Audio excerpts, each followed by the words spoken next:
We're getting started a little later than we hoped, but we are going to get started. It's game 2 between the Cubs and the Twins. Twins hoping to get back into the win column after a disappointing loss last night.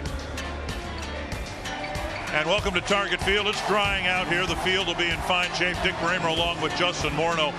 Whether you were watching last night or not, what happened here at Target Field is something that's happened quite often this year. The Twins got a really good start, and yet were unable to score enough runs, get enough hits to pick up the win. It was a disappointing loss for the Twins, even though Sonny Gray was outstanding once again. Got a lot of strikeouts against the Cubs, established his fastball. But then the Cubs came back late, got some big hits against the Twins bullpen, and as it turned out, scoring 2 runs and getting just 4 hits, not enough, as the Cubs came from behind and picked up a 6-2 win. And so as the Twins hope to rebound and win game 2 of this series with the Cubs, it has been kind of a familiar pattern for the Twins. The pitching staff less reliant on the fastball than most other teams. Yeah, it's going to be interesting to see how this Cubs lineup approaches Joe Ryan today. But it was to note in last night's ball game and throughout the season, the Twins have actually used less than 50% of their pitches have been fastballs. A lot of breaking balls, and then well above average, actually leading Major League Baseball in off-speed pitches, so splits and changeups. So last night, to me, it looked a lot like these Cubs hitters were sitting slider. They were looking off-speed. I feel like a lot of times when you see a team take fastballs in the zone for strike 3 and pitches seemingly in the heart of the plate, that tells me a lot of times that they're looking off-speed. And if you have a reputation as a pitching staff, as a group that's going to throw a lot of off-speed pitches, hitters now have so much data, so much information that they'll go up there and look for it more often than not. If you told me you were going to throw a fastball 2/3 of the time, I'd probably look for a fastball. If you told me you were going to throw a slider 2/3 of the time, I'm probably going to go up there and look for a slider. So that's what it looked like to me. So it'll be interesting to see with Joe Ryan's fastball and how good it is if the Cubs come off their game plan or if they stay with that approach where they had 9 of their 11 hits came on off-speed pitches last night. So we'll see what happens and what unfolds here today. The Twins have another really good starting pitcher on the mound. Joe Ryan. Glenn will analyze his second season in the big leagues when we come back.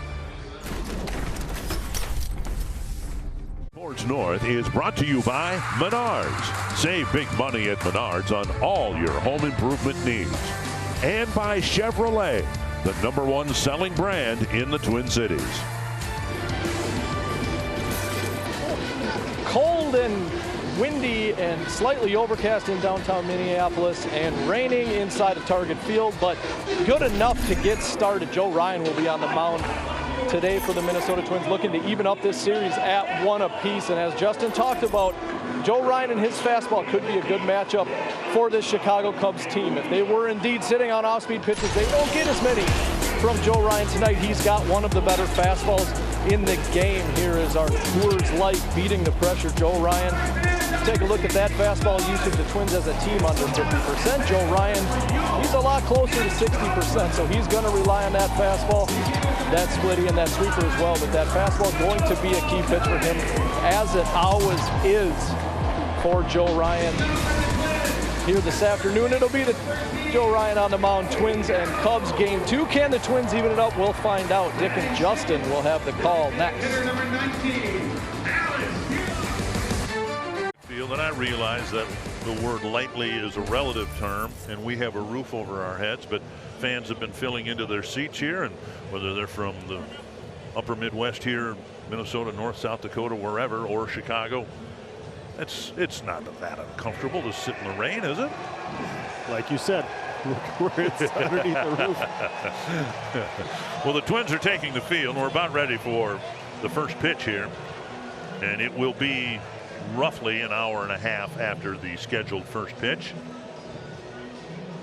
4th season as Cubs manager, and they have gone through a bit of a rebuild, and they think they're on the cusp of getting over and staying over the 500 mark for a good long while. We'll see how they fare against Joe Ryan.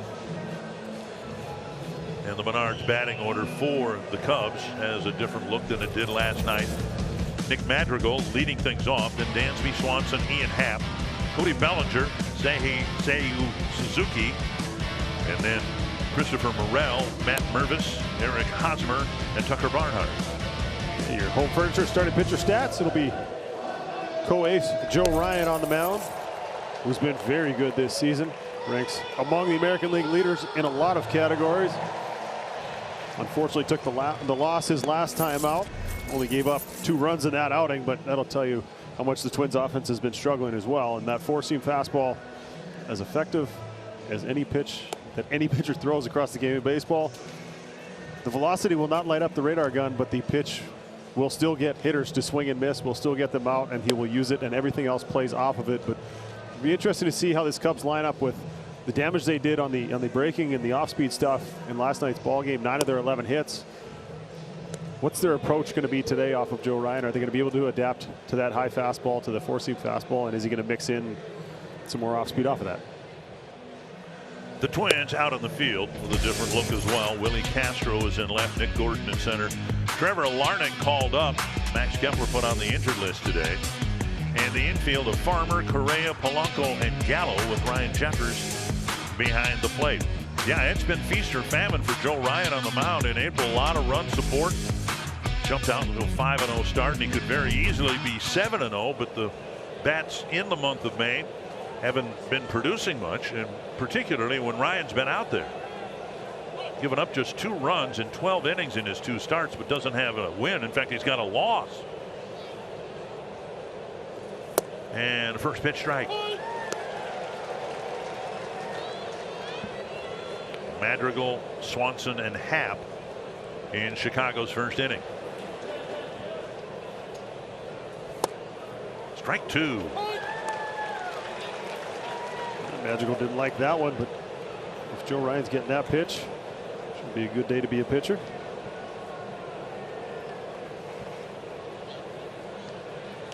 On the ground weakly to Correa. 1 down. And that'll bring up Swanson. Cubs with a .500 record, 19-19. The Twins a few ticks above the .500 mark. But the Cubs actually have a better run differential. Not that that's an ideal stat to begin with, but a better run differential by quite a margin than the Twins do. The Twins have scored 20 more than they've given up, and the Cubs have scored 52 more than they have given up, but yet they're at sea level. 1 hop, and Farmer has it. 2 quick outs. And that'll bring up Happ.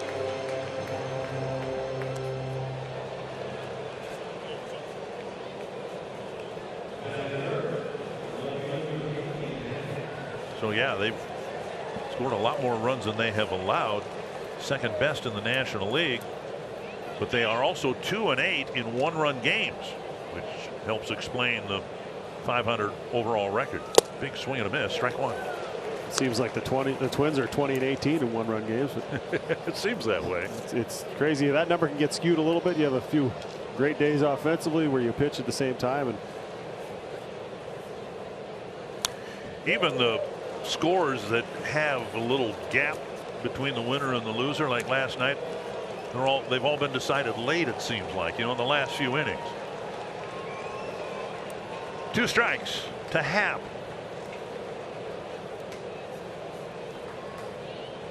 All back.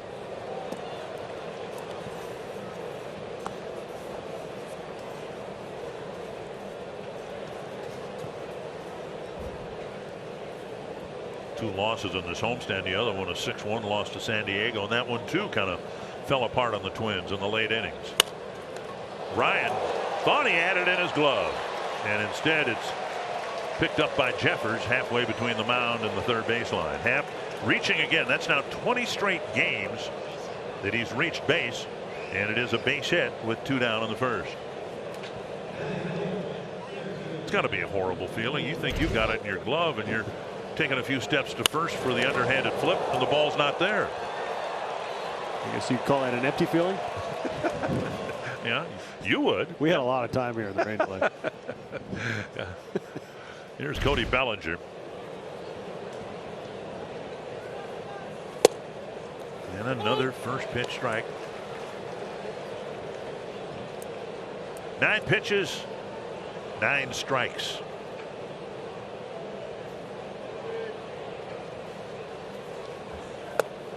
And now 1-1. And we shouldn't be surprised, because in his last start against Cleveland, Ryan threw 100 pitches, 77 for strikes. Now, what's his strike percentage in Canadian high school math? Well, is that with the conversion rate or not? I think it's still 77. Okay. That'll just tell you the confidence he has, though, in his stuff. That he's no fear of the strike zone, no fear of contact. 2-2. I mean, here's a guy who won an MVP and a Rookie of the Year. He's off to a good start. 2-1 count. It seems like it's an off-speed count now across the game. What's Joe Ryan do? Here's a fastball. See if you can hit it. Foul tip. Jeffers couldn't quite hang on.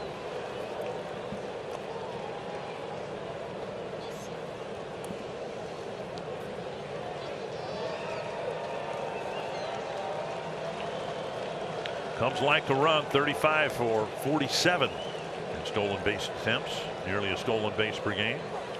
And there's strike three. Really good inning for Ryan. Gives up a infield hit, but a pretty quick scoreless top of the first.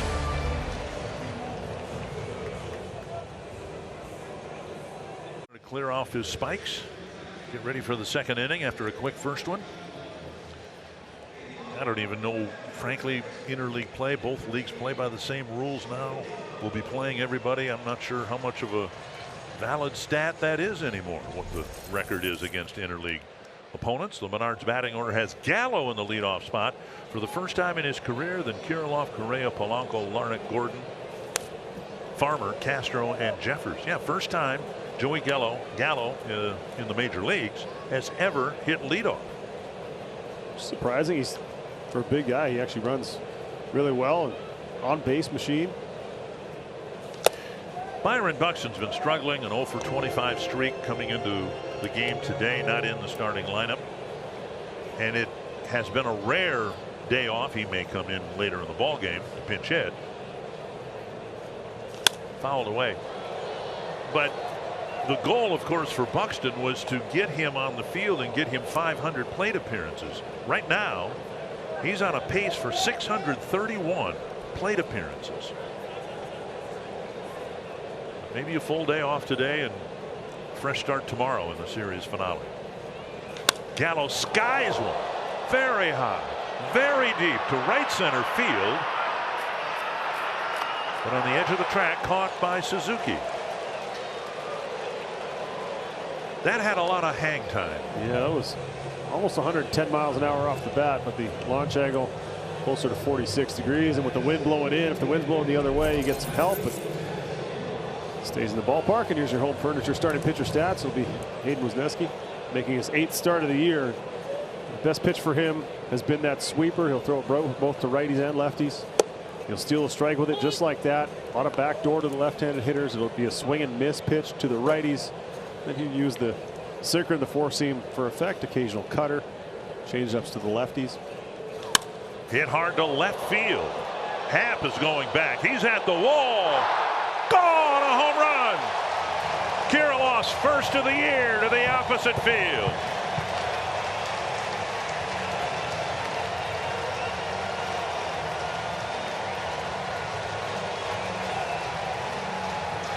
That sounded good coming off the bat. Gallo hit his close to 110 miles an hour. Just hit it a little too high. This one not located anywhere near where he wanted to. Trying to come up under Kirilloff's hands. And we've seen him when he's right. He is driving the ball to that part of the ballpark. And he's got carry and strength that very few hitters have. And now Correa. In there, strike one. Kirilloff gets to wear the fishing vest on the fishing opener.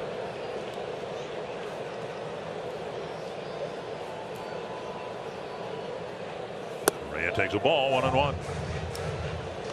Not the best weather for the fishing opener this year, but if you were out in the boat early, an issue with the home plate umpire Emil Jimenez. Maybe just a new baseball. Don't see any signal of any pitch clock violations. 1-1 to Correa. 1-2. So we hope the morning fishing was good and there was enough for a nice shore lunch today.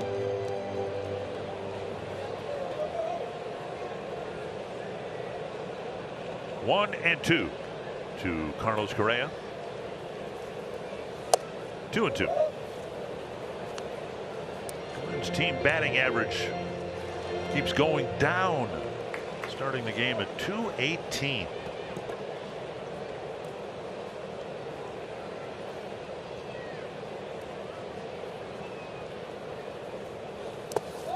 And now 3-2. The lowest team batting average in Twins history, 1968. The year of the pitcher in both leagues, and the Twins hit just .237.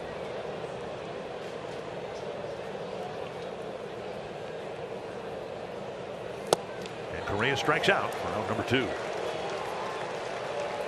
We'll bring up Polanco. Well, you expect this team, especially with how many veterans you have in the lineup, at some point going to get hot and go on a run. You just hope that in the years that seem like where you struggle to, you kind of tread water, you sit around 500, you pitch well and you don't hit. And it seems like the days you hit, you score 7, you give up 8. That hasn't been the case so far this year. They've pitched, occasionally they've hit, but the pitching has been consistent, remarkably consistent all year, especially the starting pitching, giving you a chance pretty much every game to win. So you hope that continues once the bats come alive and once the veterans start to do and produce the way you expect them to, that the pitching is going to continue to do what it's doing. And that's why I think you have confidence, you have faith in this team that they're a playoff team. Rocco Baldelli after the game last night bemoaned the fact that there have been too many games where the Twins have scored early as they did yesterday, then didn't create separation, meaning distance between where the Twins were on the scoreboard and the team that they're playing. 0-2. But there's another kind of separation, and the Twins have kind of squandered that opportunity too. And hey, it's May, the standings don't count right now that much, but Twins have had a great opportunity last night. Everybody in the AL Central lost. The Twins could have picked up a game on everybody, but they haven't been able to separate themselves from the other 4 teams all playing below 500. Kirilloff with a home run to put the Twins up early.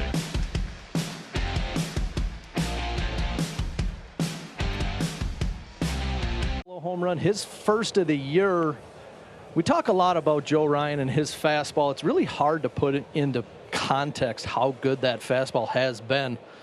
But one thing you can look at, swinging strike rate. Joe Ryan, of all starting pitchers, leads Major League Baseball in swinging strike rate. Some of the other names on that list, Spencer Strider, Hunter Green, guys that get upwards of 100 miles an hour. And Joe Ryan, he'll be anywhere from 90 to 94. So it's a combination of his delivery, the deception he has, some pretty good velocity, good carry out of that arm slot.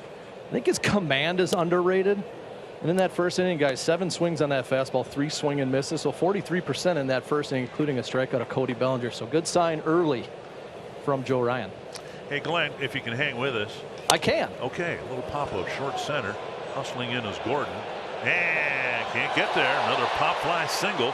And now trying for second base. Suzuki will get there. Polanco went out.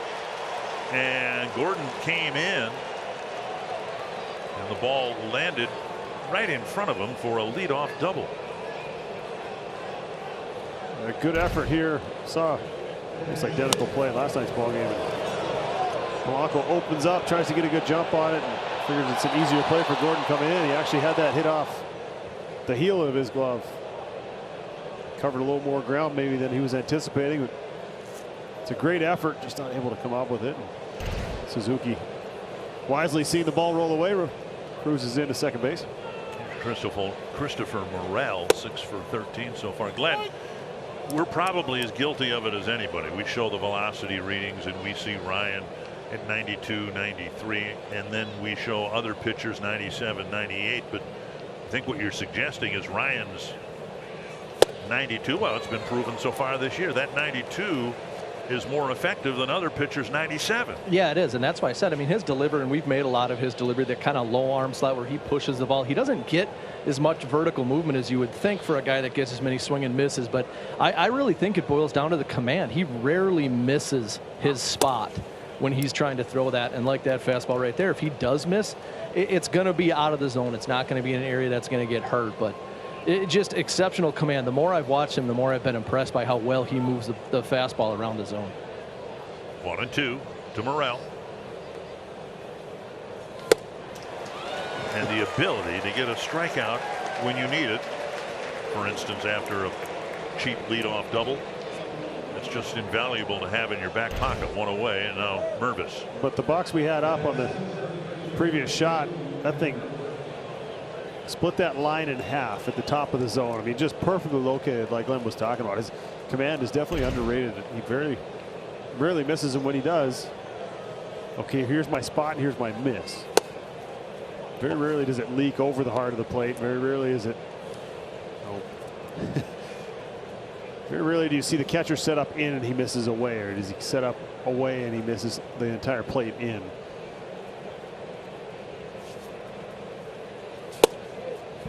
Missed with the first pitch, back in the zone with pitch number 2.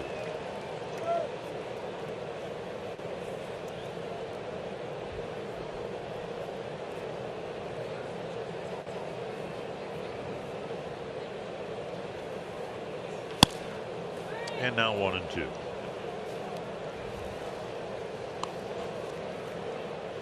I think the fact that he has a reputation of having a good fastball, that he's able to establish it. These hitters go up there and see it. The ones who haven't faced him live in game action, you look at the video, and then all of a sudden you go out there, and then the confidence he's shown and that it continues to show in that split. Such a good combination. Straight back. But even that ball's just above the belt. Fouls it straight back because it's got that life. It just jumps on those hitters. And he was out front of the split the previous pitch. You have to respect both of those because he can throw them in the zone. He'll mix in that sweeper as well. Kind of that back and forth, up and down, off balance. Strikeout number 2 of the inning.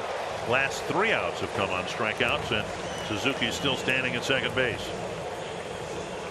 The MLB Ballpark app will complete your next visit to Target Field. You can buy and manage game tickets, redeem offers, access exclusive content, much more. Download the MLB Ballpark app today. Eric Hosmer, Cubs designated hitter. Missing inside, ball 1.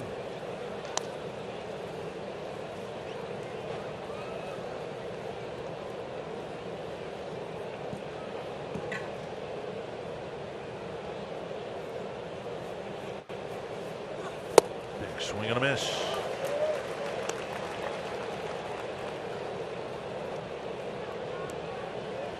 Hosmer getting the start, 1 for 2 in his career off Joe Ryan with a home run. Went up there, looked like that's exactly what he was trying to do on that swing.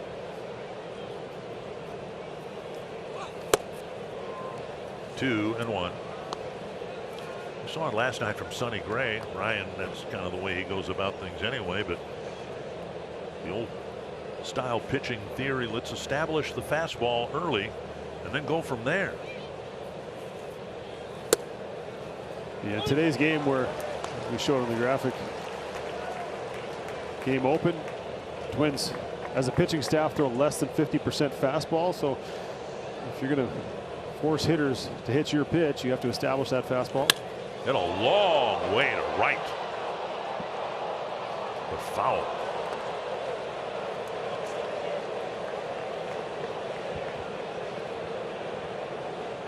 Still 2-2.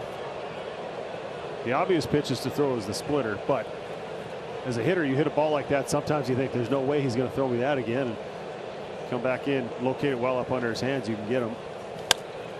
Chip shot.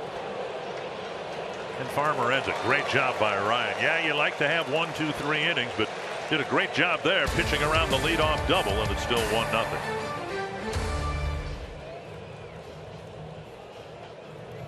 Minnesota Governors fishing opener started way back in 1948, and yeah, the weather wasn't the best, but I've been out in the opener when it's been snowing, and it's so good to get out on open water, and I haven't sold you the least bit on that, have I? No. Trevor Larnach will lead things off. Strike 1. Well, Larnach recalled. Kirilloff put on the injured list. Kepler Or started Kepler. Yeah, it'll be hard. Now Kirilloff got a home run in his first at bat. You know, we've heard about these guys for a long time, but it seems like we've never or rarely seen them in the lineup together. One's been hurt, the other's been hurt. One's been in AAA, the other's been here at the big league level. Now they're both on the roster. And Larnach taps it foul 1 and 2. Yeah, Rocco said we weren't sure how long Kepler was going to be down, so facing right-handed starters for the next 5 games. So we get Kershaw game 2 in LA, but he wanted some left-handed bats. Twins are left-handed heavy in their lineup today. And Larnach strikes out, 1 away, 3 straight strikeouts now for Wesneski. That'll bring up Nick Gordon. And the luxury of having St. Paul as close as any AAA team is to their big league team. St. Paul, I believe, is supposed to be playing at 2 o'clock today. Get the call when you're going in. Grab your bag. You're headed up the street.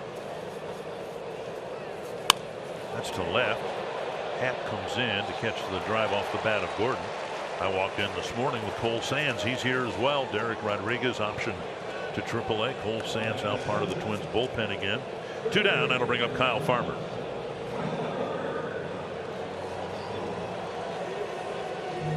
Well, Farmer's looked good since he's come back. It's been a good sign that doesn't look like he has any fear in the batter's box. He's going up there. He's got a home run, hit another ball to the warning track his first game back. You know who has more fear than Kyle does? Viewers.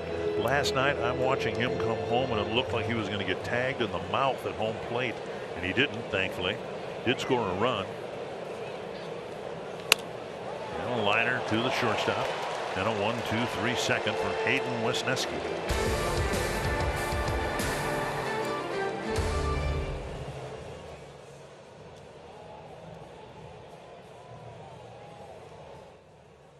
Like Glenn Perkins was talking about with that fastball, the command. This one splits the line on the strikeout. The next one splits the line, just so well located. And even when he does get it somewhat within the zone, he still has enough giddy up, enough life on it. Saw the swing and miss by Bellinger. That pitch, not exactly where he wanted it to, but still that effectiveness and that 94, 95 to that hitter when he gets it up in that upper range of his velocity, just jumps on you. It's almost like 97, 98. It's the life that it has, the release, the arm slot, everything he does. Everything plays off of his fastball, and he's one of the best in baseball with it. Popped up over near the tarp. And no play for Farmer. This is unfair of you because you've never stood in there against Joe Ryan. But who that you faced, from what you've seen up here, reminds you of Joe Ryan? Well, maybe not even necessarily faced, but teammate Scott Baker was one of the first guys who we saw would pitch. Now, today's players don't like to hear this, but his 92 would be 95 today, just where they measure the velocity. Now it's out of the hand. It used to be a few feet in front of the mound, and 20 plus years it was in front of home plate. So the velocity, a 92 at the beginning of my career would be now a 95 on the radar gun. But so very similar velocities.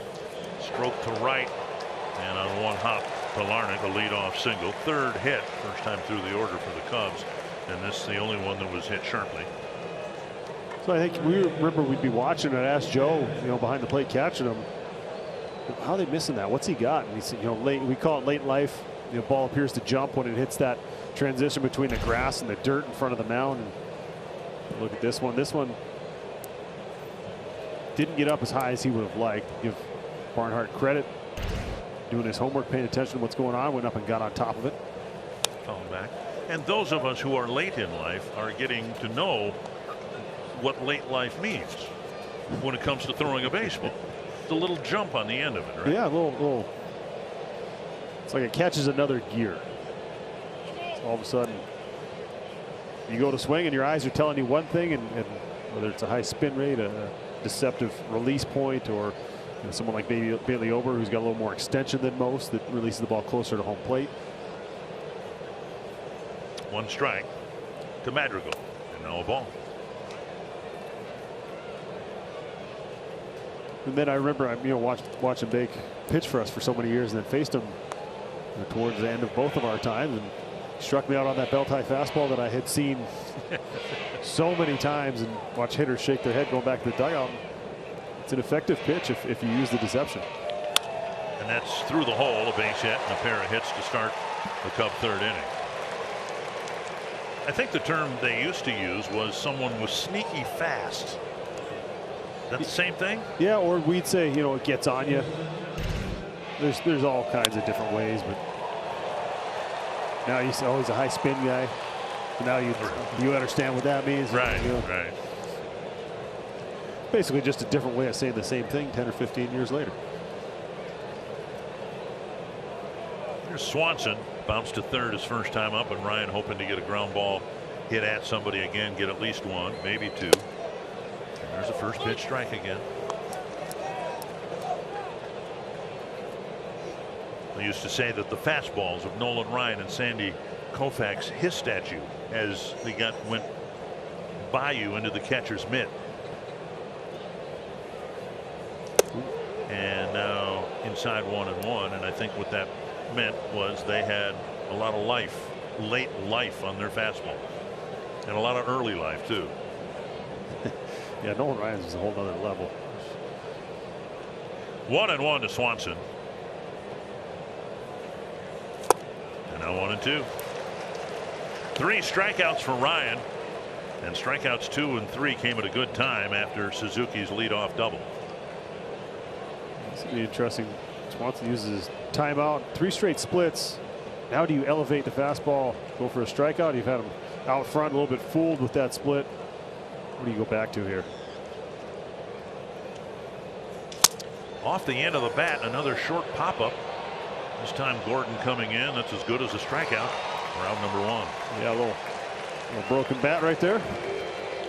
And a quick message now from Arby's. Are Arby's sliders big snacks or little meals? Yes! With Glenn Perkins and Justin Morneau, Dick Bremer here. Twins trying to win this series against the Cubs. They got to win today and tomorrow afternoon before they head out on what looks to be a pretty tough road trip. Both the Dodgers and the Angels foul back. Well, there's so much to be made about, you know, today hitters relaying, you know, guys from second base relaying location or signs, and we'll take a look at something that Jeffers does when we get a chance here, especially a guy like Joe Ryan who throws a lot of high fastballs.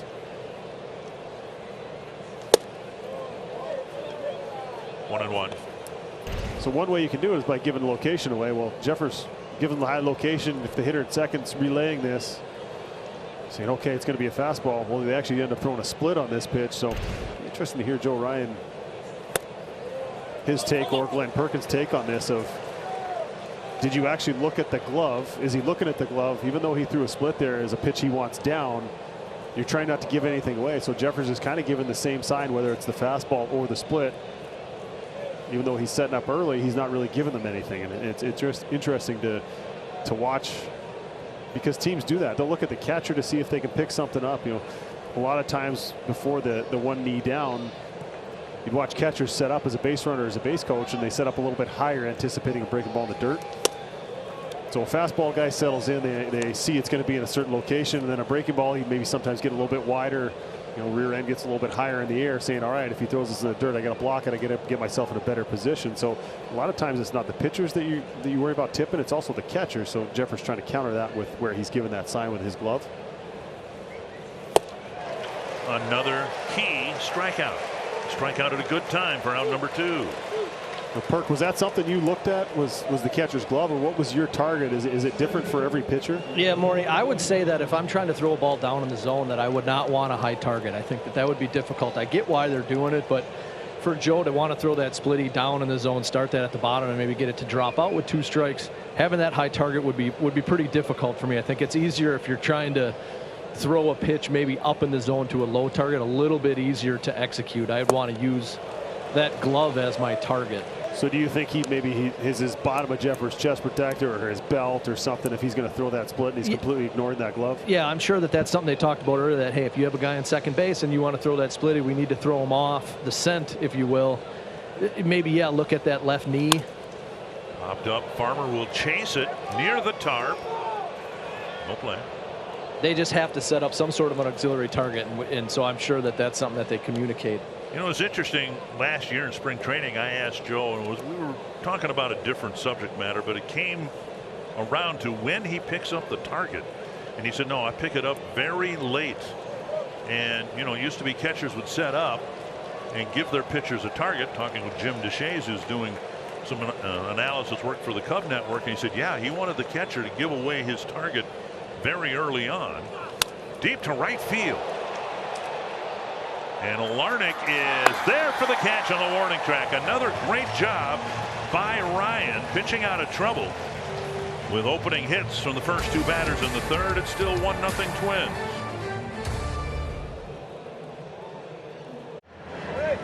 See if they can add to the run total here in the third inning. You can come for the pregame happy hour. Stay for CSB SJU night, May 23rd. College of St. Benedict, St. John's University. All fans have access to $6 draft beers and $1 sodas during a pregame happy hour, plus a special ticket package that includes a limited edition Benny's and Johnny's Twins cap.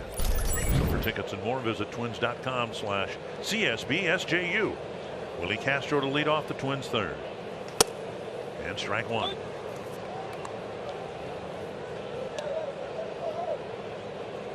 Castro, Jeffers, and Gallo in the Twins third.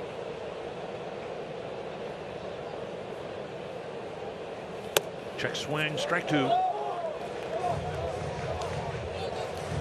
Emil Jimenez behind the plate. And this is the first time I've written his name down on my score sheet. So I don't know, frankly, whether he's one of the 10 new umpires this year or just a fill-in umpire. Well, you talked about the challenge system. When you mentioned that the other day, I thought how much more challenging it is to come up here for the fill-in umpires okay, half the series, half of the 6-game series, you're using an electronic zone. They're kind of just raising their arm when it beeps in their ear, and then the other ones they're calling it, but it's getting challenged. That's up the line. Foul. It'd be interesting to see how effective those guys when they come up if they're not getting the same amount of reps in the minor leagues. I hadn't thought about that because umpires, like hitters, need to have a sharp eye to do their job well. And yeah, it's they're down there getting work just like the players are in AA and AAA. You know, continuing to hone their craft and work at it. They get a little more plates. There's only usually 3-man rotation in the minor leagues, and lower levels usually 2. So you get a lot of times behind the plate.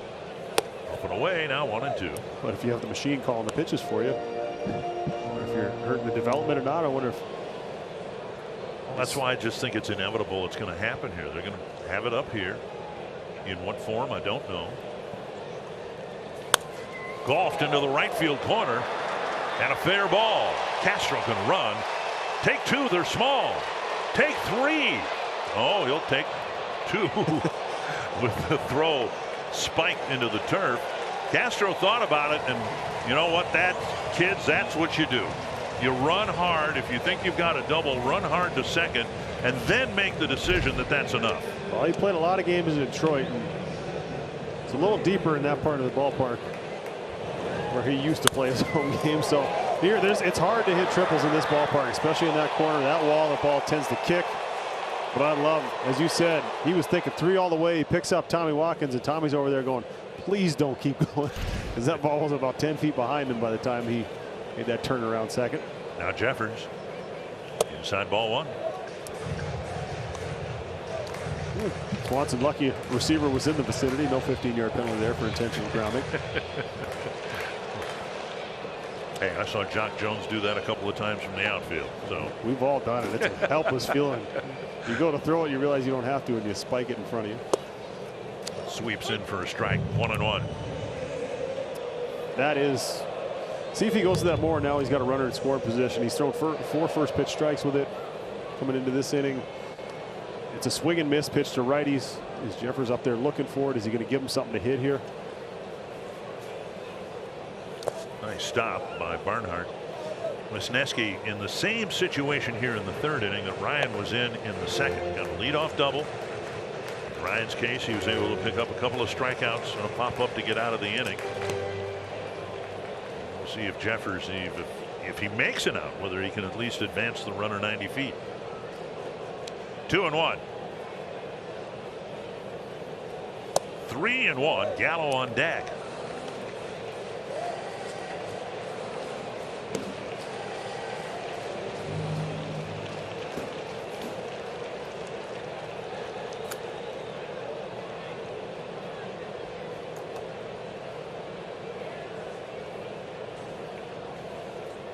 And a 5-pitch walk put runners in first and second. So here we are. This is exactly the situation Rocco Baldelli was talking about after the game, and it's cost the Twins a number of losses this year. You're leading 1-0, and you've got a chance here now to separate yourself from the Cubs. And you're a team that also plays for the 3-run homer, and you got the top part of the lineup up there. You got Gallo. Hit at 109 his first time up, just a little too high, and then you got Kirilloff on deck, who hit a home run. Half swing and a strike. When I got the lineup, I remarked to you, Joey Gallo leading off. That might have been Joey's reaction too, but then you look at his on-base percentage at .330, and that's among the team's best. 1-1. You're looking for some type of spark, some type of, get this lineup going. You're looking for something, and a guy who can, make a difference, and a guy who's also probably going to get 3 at-bats off of a right-handed starter. You give Gallo 3 chances off anybody, there's a chance one of those balls ends up in the seats. Like that one. Wow.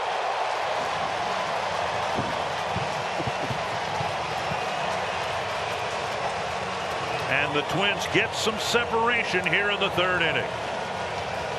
You put him in the leadoff spot, hope he comes up with somebody on base, and hit this one just as hard as the first one. Just had 10 degrees less of launch and ended up going about 40 feet further. This was a big swing right there, and one that he's been waiting for a few days. Foot's down right in that zone where he does damage, and he knew it immediately. Wisniewski knew it immediately. He put his head down as soon as Gallo made contact. His first home run since April 26th against the Yankees. And it's 4-0. I've seen balls hit that far, and I've seen balls hit that high. I don't think I've ever seen a ball hit that high and that far. The ball just never came down. I mean, he's got 8 power. I mean, he's got just an ability that so few people on this earth have. And when he connects on one, it's unbelievable. Kirilloff homer to left field his first time up.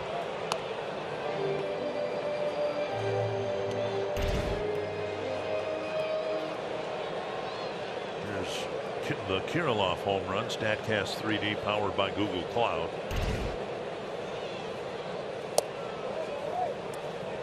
Doesn't look like much when Gallo hits one almost onto Hennepin Avenue. But it counted every bit as much. Now hit to center and hit well. Bellinger's back to the wall, gone. He's got another one.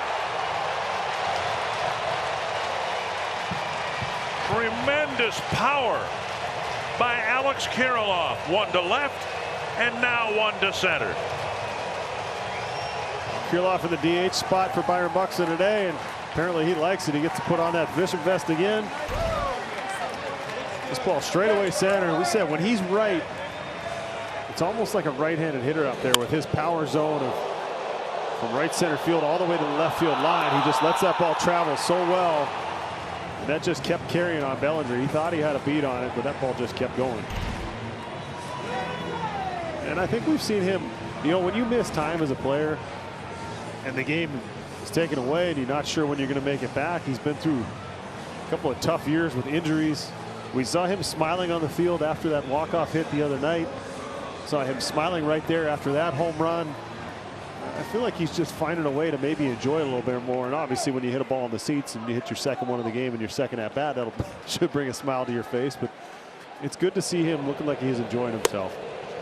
Tommy Hotovy made his quick trip to the mound. Still nobody out here in the third. Ball 1 to Correa.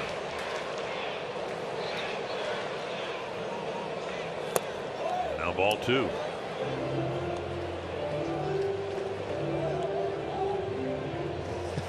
It's okay to smile. Wish somebody would have told me that early in my career. Swing and a miss.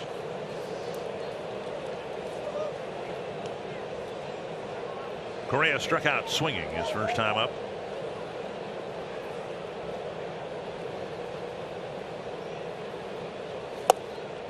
Three and one.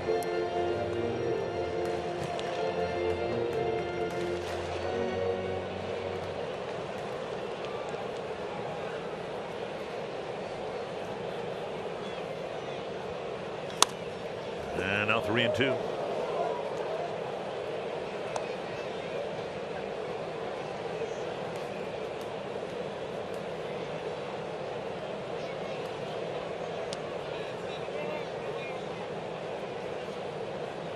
Correa is called out on strikes, a pitch clock violation by the batter. It happened last night to Willie Castro. And Correa has struck out with a pitch clock violation. And that'll bring up Polanco.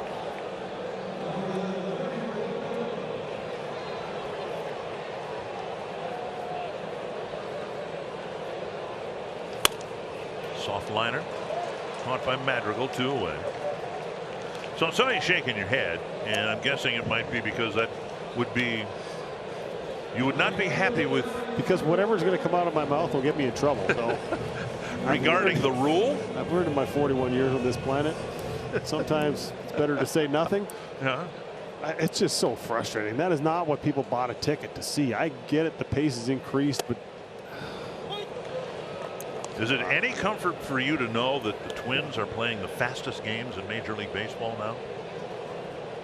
Time of game has been roughly a half an hour, and the Twins have played the most rapid games in the major leagues. And Larnach will sacrifice a bat for a base hit to left. Yeah, all the off-speed stuff, his first at bat here, looked like he was trying to stay on something slow. He struck out on that cutter above the zone. Here a fastball got in on him, but he's strong enough to just muscle it over left side of the infield. Ball right down by the label. Right over his old buddy from school. Yeah, went to school together at Oregon State, right? Yeah, won a national championship there together. Beat the Gophers in the semifinal game, I believe, quarterfinal game. Popped up foul out of play. Yeah, I just don't think that's in the spirit of the rule. I mean, there has to be some leeway. If the guy's in the box and he's kind of getting ready, I understand there has to be some end point. You can't force the pitcher to wait till 3 seconds till the hitter's looking. It's to stop injury so the pitcher's not throwing the ball when the hitter's not looking at the pitcher. To watch a guy strike out without a pitch being thrown is so frustrating for me. Back-to-back games. This one lifted to left. That's got a little carry to it too, but Happ still in the grass ends the inning. But a good inning for the Twins. 3 extra base hits, a couple of home runs, and a 5-0 lead. Toyota. Alex Kirilloff hit his first homer of the year in the bottom of the first inning. That gave the Twins a 1-0 lead. An Oppo shot for AK, and 2 guys on for Joey Gallo. He goes way gone over the 240 sign in right field. That makes it a 4-0 game. And then Alex Kirilloff back-to-back at bats and back-to-back home runs for the Minnesota Twins. That makes it 5-0 straightaway center field for Alex Kirilloff. And Joe Ryan is back out there in the top of the 4th, guys.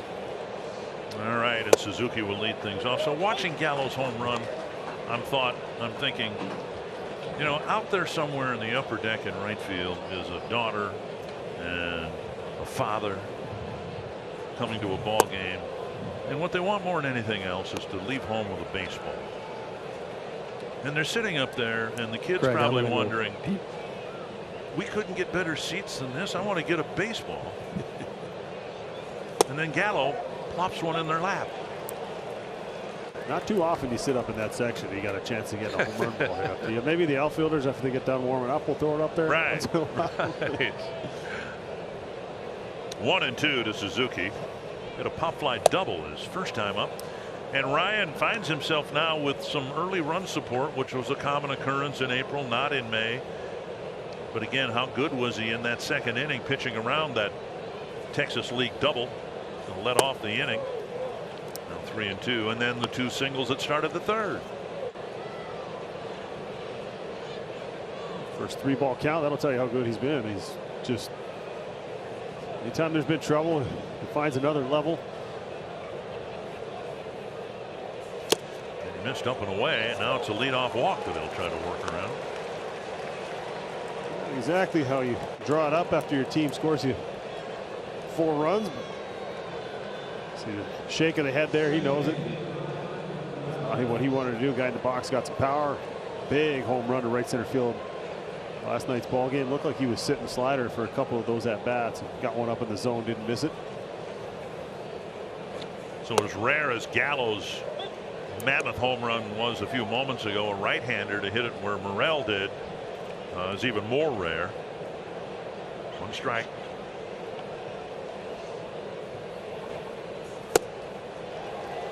Two strikes.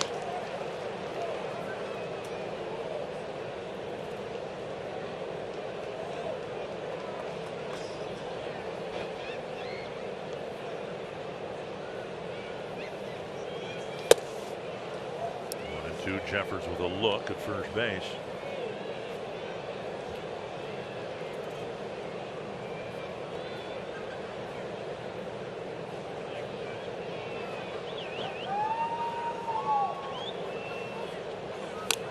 Fouled straight back. Cubs are playing here, obviously, and next year the Twins will be at Wrigley Field.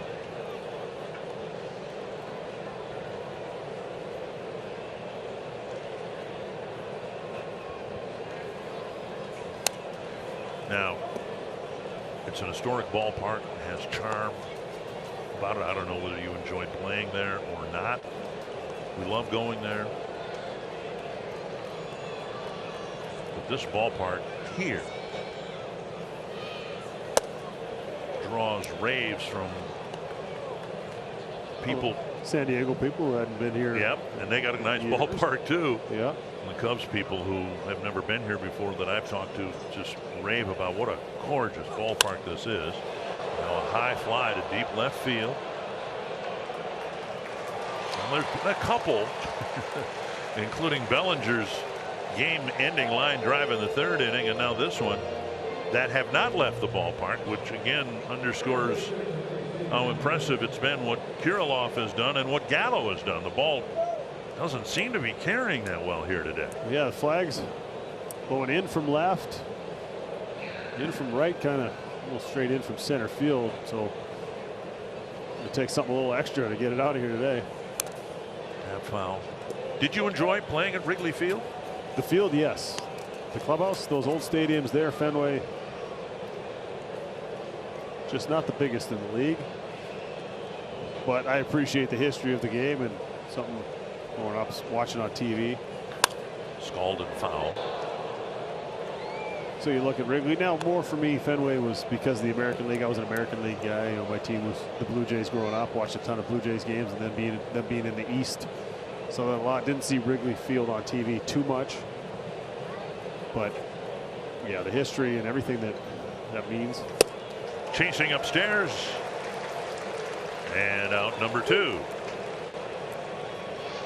Going to have fun this summer at the Sawney Foundation's free sports camps. Visit freeprocamps.com. The Sawney Foundation for ages 5 through 12, soccer, basketball, golf, pickleball, and more. Various Twin Cities locations. Go to freeprocamps.com. Now, I did not know this. I just associate pickleball with people who are older than 5 to 12. Well, pickleball league, there's For little kids, I didn't know there were such things. Hosmer. Yeah, haven't had little kids for a while. Pop straight up in the air. Not much room behind home plate and not enough for this one. So does pickleball for kids, does that replace tennis or? I don't know. Yeah. Less running. Okay. Yeah. Anything that gets them out moving around is good with me. Yep, absolutely. Hosmer with a pop to third, his first time up. 1-2.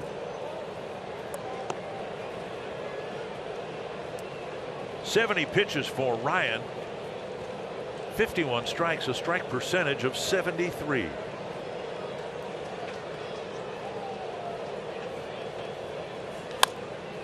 Nice play by Gallo, but across the line.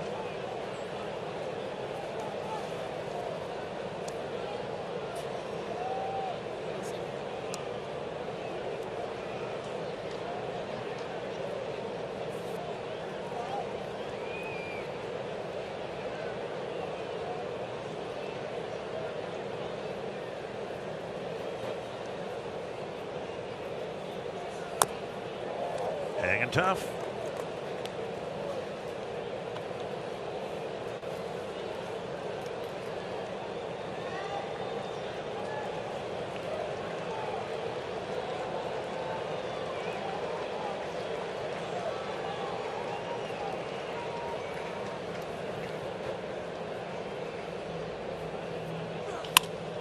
To right. Right to Larnach. And again, the leadoff man reaches against Joe Ryan and doesn't budge.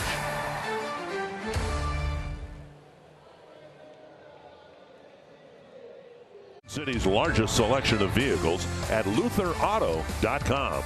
And by Grand Casino. Let your story begin.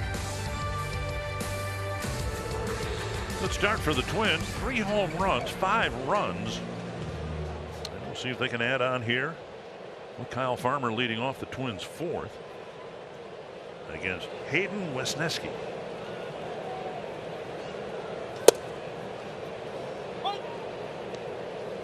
Farmer on that sweeper his first time out. Farmer just a little bit off the end. See if he's able to make the adjustment if he throws him that same pitch again within the strike zone. And Farmer takes strike 2. What's he do? He starts him off with 2 sinkers. 1 away, 1 in.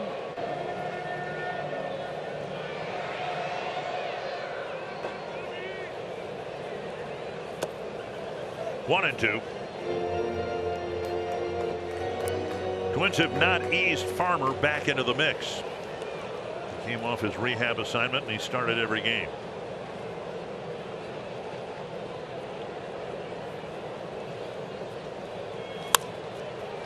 And a line out. Second time that he's lined out to the pull side. Lining out to Swanson his first time up. Well, that was the sweeper. That did look like he made the adjustment. That ball 91 miles an hour off the bat, but once again settled in somebody's glove. Biggest inning for the Twins in quite a while. The 4-run third started with a Willie Castro double into the right field corner.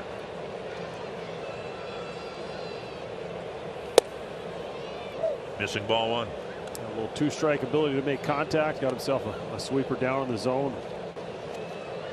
Just went down and got it.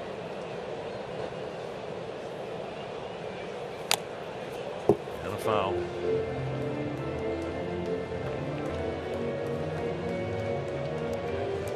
One and 1. Final game of the series tomorrow. We're pretty confident of a 110 first pitch tomorrow. No weather issues, we hope.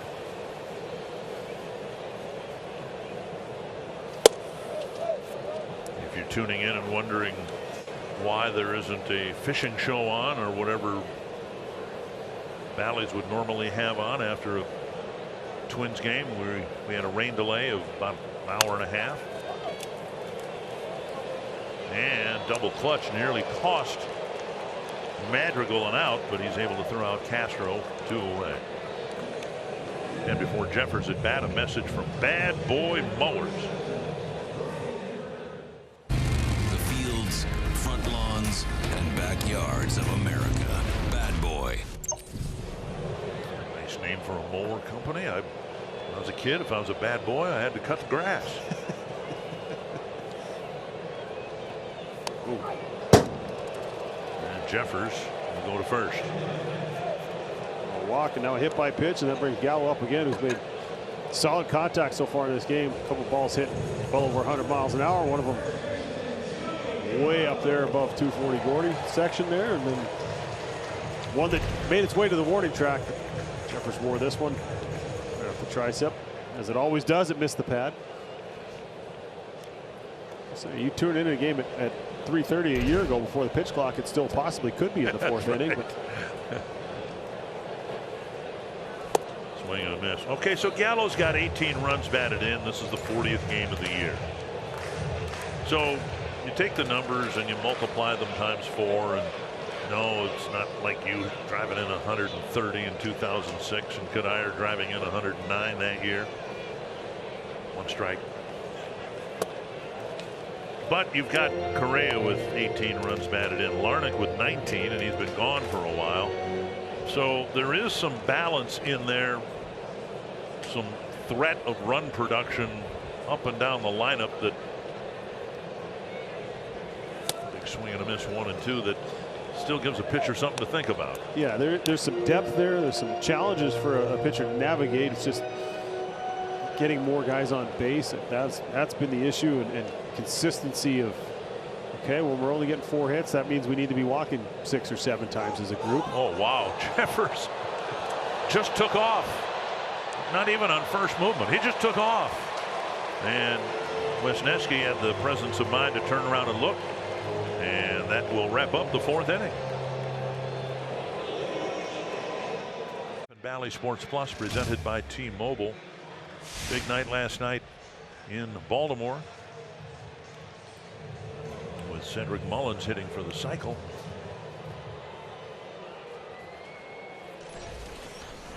Been a few cycles already this year. Louis Arise still this year only has 1 triple and 1 home run, but he picked a good night to do it. He also got a double and a single in that game. I like those old Marlins unis. Watched the Marlins last night. They brought up from Double-A Yuri Perez, 20-year-old tall, power throwing right-handed pitcher, and he looked like he may not go back to the minor leagues. I don't know what the Marlins pitching needs might be. So the Marlins, you say? Seems like every 3 years they bring up a young kid that. Alcantara, Fernandez, so on and so forth. Like to Dontrell. I mean, you go back as far. Just missed low, 1 and 2.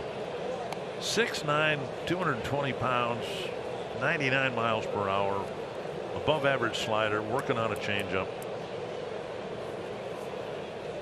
And I'm watching this last night and I'm thinking, okay, if I'm the Marlins and I think this guy's going to make it this year, well then, yeah, maybe I'm more inclined to trade Pablo Lopez and get what they needed at the time, an on-base guy. And boy, so far that trade has worked out great for both teams. Yeah, it's kind of what you hope when you make a trade, because you want to be able to make another one.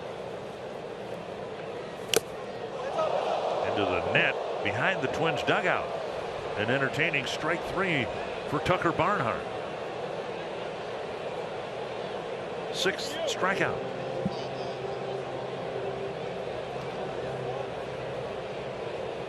And that'll get Madrigal to play. I guess it was just strike 2. I beg your pardon. I thought it was strike 3. It would go down as, I believe, it was a foul ball. Foul ball. Got a piece of it. Got a piece of it on the way by, which is hard to do. Watching the bat. Hard to do when you launch the bat. Oh, I saw it disappear into Jeffers' mitt. He didn't hang on, so the at-bat's still very much alive. And now 2 and 2. But to that point, I think if I'm going to make a trade with the Rays, and whoever the first 3 players are they ask for, I'm going to go, okay, we're keeping those guys in our system forever.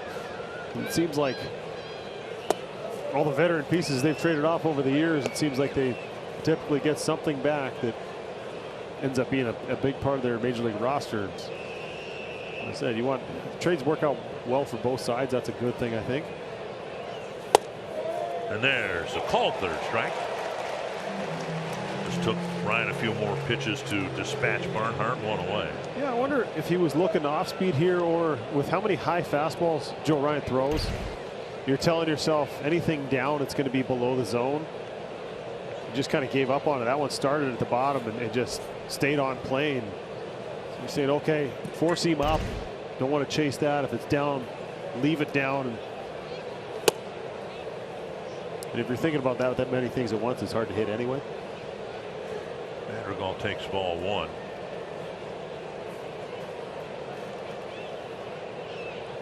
When we go to St. Petersburg, by the way, in a few weeks, I'm going to drink as much water there as I can, because there must be something in the water. Right? It's amazing what they've done. Now, the Yankees beat them today, and they've actually lost back-to-back ball games. So they're 30-11. Blew a 6-run lead in that ball game, I believe. Yeah, in today's game, yes. Yeah.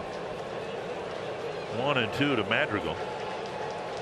And here's what I think will happen by the time the Twins get there. They will have completely figured out Jake Diekman, who was released when the Twins were in Chicago. And he'll go down there and they'll find something and get him back in the strike zone. A month later, he's going to be closing games for him. That's what they do. Week 2 hopper to second, and the second out.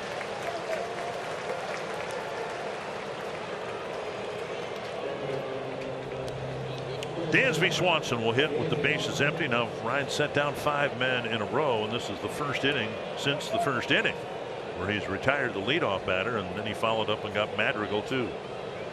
Rays are going to have to deal though with the absence of Drew Rasmussen, who absolutely shut down the Yankees 2 days ago, and the next day they put him on the 60-day disabled list, injured list I should say.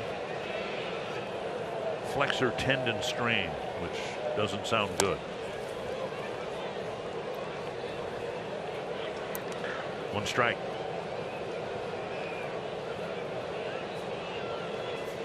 I mean, how can you pitch that effectively? I was thinking the same thing when I saw that. Didn't he just throw the ball really well? But 7 innings, 2 hits to the Yankees at Yankee Stadium on Thursday night. Unfortunate for him. Still waiting for Glasnow to come back.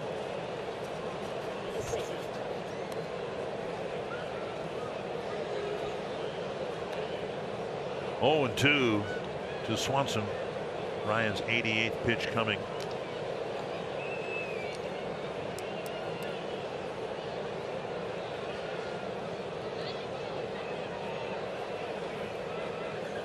Got him.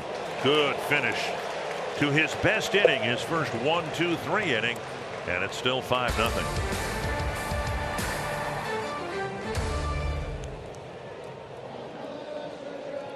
The Minnesota Lottery's winner's circle and win $50 in scratch tickets. Top of the Twins order: Joey Gallo, Alex Kirilloff, Carlos Correa. Gallo and Kirilloff have already combined to hit 3 home runs today.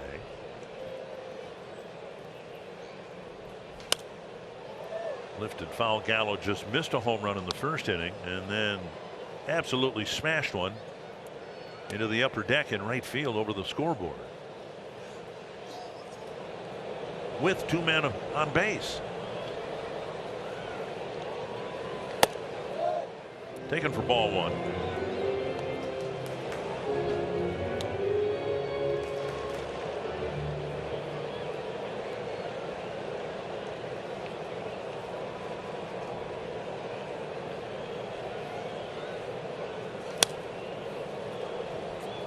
Fouled straight back, 1-2. Just about got one 2 games ago. Left no doubt on that one. They went halfway up that stairway up there. As you said, you don't expect to come in the ballpark and see a foul ball land up there by you. Just outside, and Wisniewski thought he had it. And instead it's 2-2. Yeah, maybe Barnhart convinced him. He pulled that one back into the zone. Dribbled to the right side. 3-1 in the play, 1 away.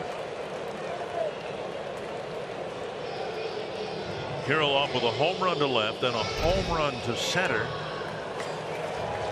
His third career multi-home run game. 382 to left, 422 to center.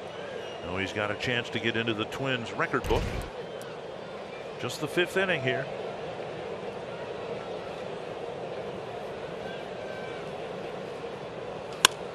To the left field corner.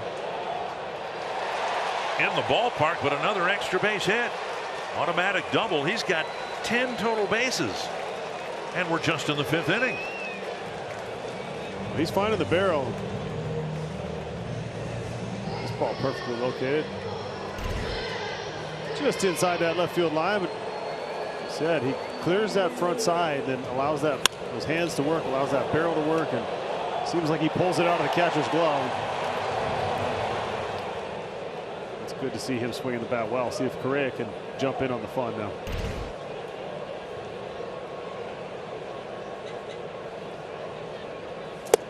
Swing and a miss.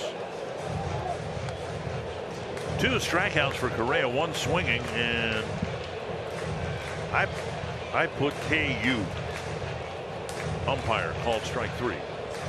I don't know how else to do it. I'm not going to say anything. I said I've learned sometimes nothing is better than saying the wrong thing.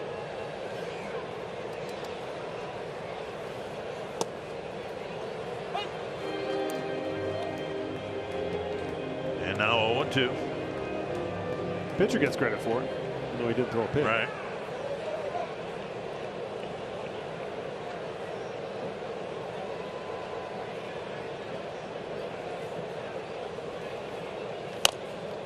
Came inside, jammed him, got a dribbler foul.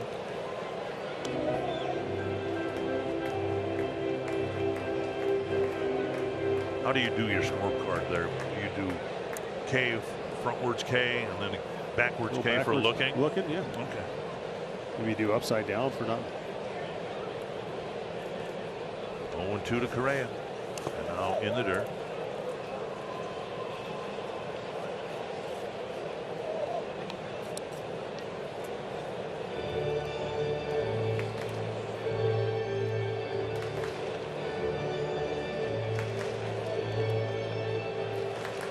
One and 2.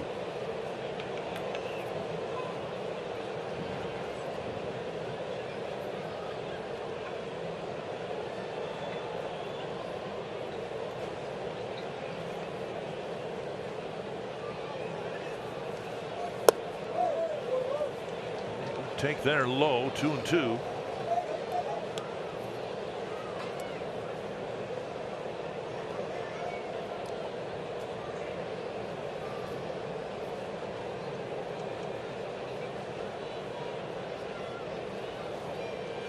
Popped up, right side, short right. Suzuki makes the call and catch, 2 down, and that'll bring up Polanco. I think the thing that is going to be tough for Correa is the scoreboard's looking at you every time you walk up to the plate. Even though he's been swinging it better in the last, especially the last few days, but even over the last 10 days, he's hit a few balls in the seats. He's had some extra base hits. He's had some doubles, a few games in a row. When you get off to a start like he's got off to, and you look up there and that number's, batting average isn't as important as it used to be to some guys, but when you look up there and that number's under 200, you could be having a good day. You could be 1 for 2 with a walk or 1 for 3, and you feel like every game you need to get 2 hits or 3 hits, and whatever you're doing isn't good enough, because that number, the deeper you get into the season, the harder it is to make those numbers move in a positive direction. It's so hard mentally in this game not to let that play into each at bat. Then when he has hit the ball hard like last night, he hit a smash into the mound that turned into a double play, and all the fans see and all they see in the box score the next day is a double play. GIDP. And yeah, they don't see 108 off the bat or whatever it was. 1-1. Up high, 2-1. Well, and then a couple nights ago, we had a hard hit double to left field, but the previous at bat lined out to right, and right fielder's playing shallow right. The scouting report got him on that one, and it's so hard mentally to just continue to reset every single at bat in a game where the results do matter. As much as you look at the metrics and you know, I'm still hitting the ball hard. The exit velocity is good. I'm making consistent contact, but the numbers do matter. And if you're a player who's been to all-star games, you want to go to more all-star games. You want to prove that you belong amongst the best in the game. And he's a guy that it takes pride in being one of the better players in the game of baseball. And the numbers obviously aren't satisfying him, but he's going to continue to work. But it's so hard not to get caught up in the results when the results matter and you're trying to produce. 2-2. And what's happened to the Twins in the month of May, there's been a whole bunch of hitters who kind of found themselves in the same spot. Buxton 0 for 25. Gallo been struggling up until his 3-run home run today. Larnach was sent down because he was struggling at the plate. But then sometimes all it takes is a spark. We've seen Kirilloff's at bats since he's come back. He's taken some patient at bats. He's been on base a ton. He's taken a lot of walks. Now 3 extra base hits today. Sometimes that rubs off on guys around you. You get that feeling of feeling locked in at the box, feeling good in the batter's box, and then you go, what's he doing so well? And all of a sudden, you know, that positive, that energy, whatever it is, starts to rub off on the other guys, and you say, okay, we can count on this guy. He's swinging the bat well right now. He's got pretty squared up right there. Looks like he's all right, but yeah, you just kind of feed off of each other. Polanco's 0 for 9. You know, he jumped off the injured list, started hitting right away, and we thought, okay, that's the spark that the Twins need. But now he's going through it too. Yeah, hitting is contagious, and contagiously good, sometimes contagiously bad. But you're always one good game away, one good swing away. 3-2. I thought Dusty Baker in an interview that I was not a part of, but he was quoted as saying about hitting slumps. He says it takes you as quickly as it takes you to get into them, it takes you twice as long to get out of them. Called straight back. Well, it's so hard because a lot of times you ask a hitter when they're going good, what are you doing well? I'm seeing it. What are you thinking about? Nothing. Right? And they tell you, well, write down what you're thinking when you're going good so that you have it to go back to when you're struggling. But as I said, what are you thinking about? Nothing. It's a clear mind, and you're just letting your athleticism take over, which is hard to do sometimes. Back again. Great at bat here. Polanco fighting against Wesneski. But you sit there and you go, okay, something doesn't feel right. So then you start thinking about, when's my foot getting out? Is it a timing issue? Is it a mechanical issue? And you're not getting the results you want, so you start to. And the thing I figured out is the routine matters as much as anything. If you want to be consistent in the game, you have to be consistent in your routine. A deep drive to right field. Another home run after a great at bat by Jorge Polanco.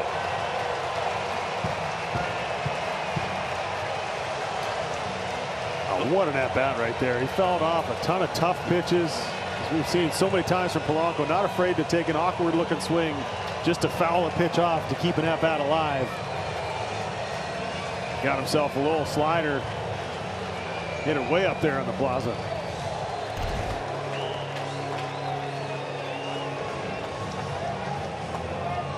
Head down to contact. He knew it immediately. That is the best feeling you can have as a hitter. It almost feels like nothing. Just jumps off the bat. It's pure. You say people on the second deck weren't expecting a souvenir. Whoever was standing out there in the plaza probably wasn't expecting one either. First 40 games, and it's been feast or famine for the Twins lineup, and they are feasting today with 4 home runs. Trip to the mound, but Wesneski will get a chance to complete 5 innings. 10th pitch of the at bat. Threw him everything he had. He kept fouling it off. Change up sweeper, change up sweeper. Mixed in a few fastballs, but Polanco had seen everything that he had. And finally got one that he liked. Middle down, hit it out of here. And now Larnach looped a single to left his first time up. He takes strike 1.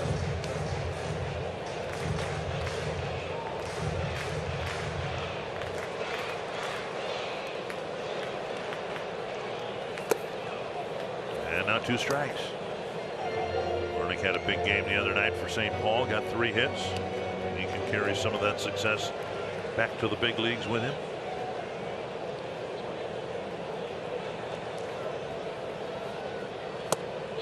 just down and away.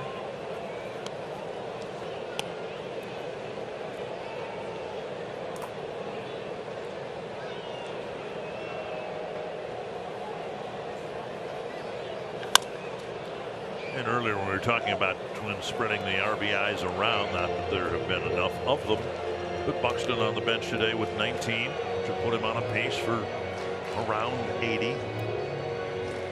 And the run scoring not quite what it was over the last few years. Driving into hundreds, a good number now. Take there to even the count. And relating, I think, directly to the pitching and the matchups and the arms and the bullpen and the size of the strike zone. Tough to be a hitter nowadays. Twins are having a good day today. And now 3-2 with Gordon on deck.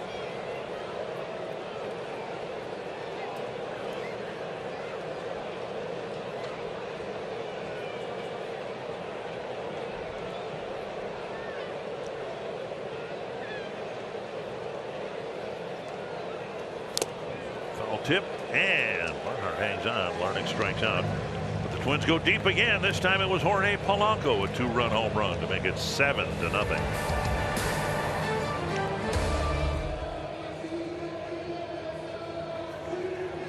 5 shutout innings. T-Mobile coverage cam. Another impressive start by a Twin starter.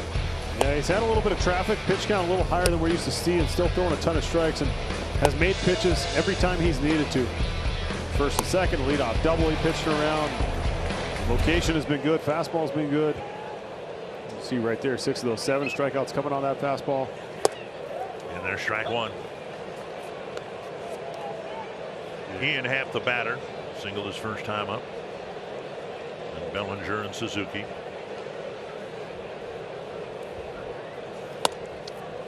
It was saddened to read yesterday about the passing of Don Denkinger, 32-year major league umpire from Waterloo, Iowa. Got to know Don a little bit over the years. Hit foul. Don Denkinger had a great career as an umpire, and unfortunately, even in his obituary, was remembered for a blown call in the 1985 World Series between the Cardinals and the Royals. Turned Game 6 and turns out the World Series around in Kansas City's favor. He's a pretty good umpire. This morning, talking with Jack Morris, Denkinger had the plate both for games 1 and 7 of the 1991 World Series. Swung out and missed. Another strikeout for Ryan. First out of the 6th inning. Bring up Cody Bellinger. But Jack confirmed what I'd always felt, having been at Game 7, but having rewatched it maybe 20 times. What Twins fans do during a long winter. And of course, it was a great pitching matchup. Probably the best baseball game I've ever seen, right? 256 pitches, I think, and every one could have determined the world championship, and Twins won it in 10 innings, 1-0. And Jack said Don Denkinger in that game probably had him 10 times in his career, but in Game 7, Don Denkinger, the home plate umpire, was nearly perfect. And he said he hasn't talked with John Smoltz, who was his mound opponent, another Hall of Famer, that day about it, but he'd be surprised if John didn't feel the same way. That's how good Don Denkinger was behind the plate on that wonderful night at the Metrodome. And it's just a shame that an umpire who was a good umpire is remembered for the one call he didn't make. You know, Jim Joyce, I thought, was a really good umpire, but he'll be remembered as the guy who, you know, called safe when the runner was out at the end of a perfect game bid. It's amazing how it follows you, isn't it? You mentioned Bill Buckner's name in baseball circles. Over 2,700 hits, but he'll be remembered for the ground ball that went between his legs in the '86 World Series. Another strikeout for Ryan. Bellinger striking out for the 2nd time. A word now from Health Partners. For some of our patients, the goal is hoisting the trophy, but you just want to hoist your grandkids. At Trio Orthopedics, we'll treat that knee so you can be there to lift them up. So this is a forgiving game. If you're a player or an umpire, we have the capacity to forgive, but have a difficult time forgetting. Yeah, certain things just stand out in your mind. And you mentioned how good he was on the plate in that game. I mentioned Cleveland in the World Series and how big the strike zone was. Right. There's certain things just stand out in your mind. But well, Ryan trying to finish the 6th inning here with a flourish. He struck out 3 batters in a row, and he's ahead of Suzuki 1 and 2. 6 shutout innings for Joe Ryan. An outstanding outing and a 7-0 Twins lead.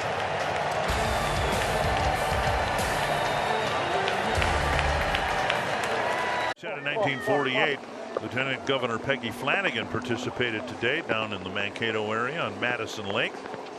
And it's the start of Minnesota's summer tourism season.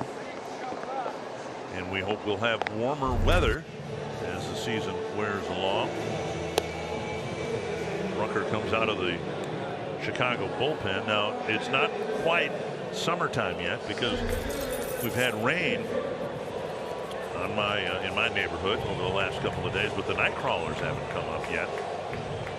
Usually I like to harvest those as much as I can when they do pop up at night, and going to get some free bait. Ryan 6 shutout innings, and hey, Sonny Gray gave up a run yesterday, right? But that's it, and now Ryan comes back with 6 shutout innings. rotation has just been so good, so consistent the entire year. I'll be curious as the season wears along, because we know Tyler Mahle's going to be out for the year, and there's no sketchy timetable for Kenta Maeda and his return. So it's the 3 fixtures: Lopez, Gray, and Ryan. And then Bailey Ober's been outstanding. Louis Varland's been good. But I would imagine if it's those 5 guys for a while, we'll still see somebody come up from St. Paul, maybe Simeon Woods Richardson, to give those 5 an extra day. Maybe someone will get skipped, trying to protect the asset that they have, which is right now a really good starting 5. Yeah, it's a hard thing. I think sometimes you just look at the schedule. Gordon strikes out. You know, every team goes through a stretch where you play 19 in a row, or you have played 28 out of 29 days. Look for spots where you can protect your guys a little bit. But Joe Ryan, a lot of experience as well, a lot of innings under their belt, and guys are built up. I'm not sure how you convince those guys when they're throwing so well that, hey, we're going to give you a little break here. Don't disrupt my rhythm. Right.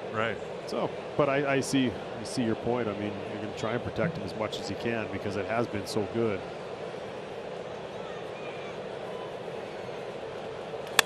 Yeah, try the right side of the field.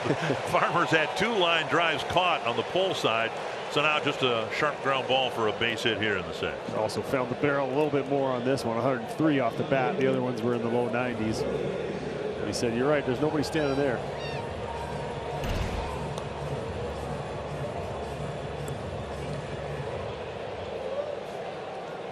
Even though the team has struggled to score runs, I mean, a year ago the Twins were in first place, and so fans, broadcasters alike, all thinking, okay, now if we take this into the postseason, what do we have? And I think everyone, if they were perfectly honest, would have said, we're going to have to improve the pitching staff. Even though they were in first place at the time, 1 but not 2, Castro will reach on a fielder's choice. But this feels different to me. This team's in first place and they haven't really hit well. But you look at what you need to succeed in the postseason, and it's really good starting pitching, and the Twins are getting that on a nightly basis. And just depth, but also high end. And I think what we've seen, especially from the top 3 guys in the rotation, we've seen that in the past. Washington did it. won a World Series with 3+ starters, and then another one they moved to the bullpen and got a lot of innings out there. And you have to have that, but then you can shorten that rotation as you get to the postseason with all the built-in days off. But you have to have someone who's our one that matches up with their one. But then it's also after that is how do we match their 2 with our 2? And for the hole and through. Jeffers has reached all 3 times, and the lineup will turn over for Gallo, and alertly scampering to third base. Castro is now 90 feet away. a little element of surprise right there. You can take these chances when you got a 7-0 lead or a 7-run lead. Just a little cutter that kind of spun up there. Jeffers walked the first time up, got hit his last time up, so you know he wanted to go up there and hit something hard. An effort by Swanson gets past him. Here's Gallo with 2 men aboard again. He came up in the 3rd in this situation with nobody out at that time, and he absolutely crushed one. And tried to do it again. Strike 1.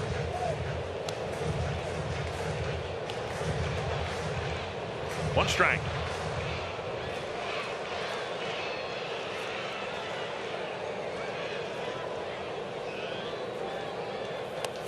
Two strikes.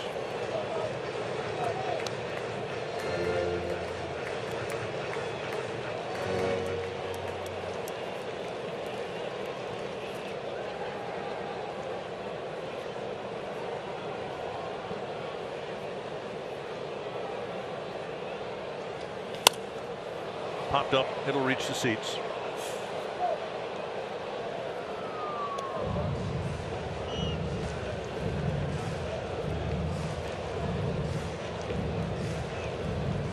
We were talking about nice to see a lot of fans here, even though there is a lot of Cubby blue in the seats, but good crowd. Weather didn't hold them away today. And Gallo strikes out, and that'll wrap up the 6th inning. The Twins leave 2 aboard, but still lead 7-0.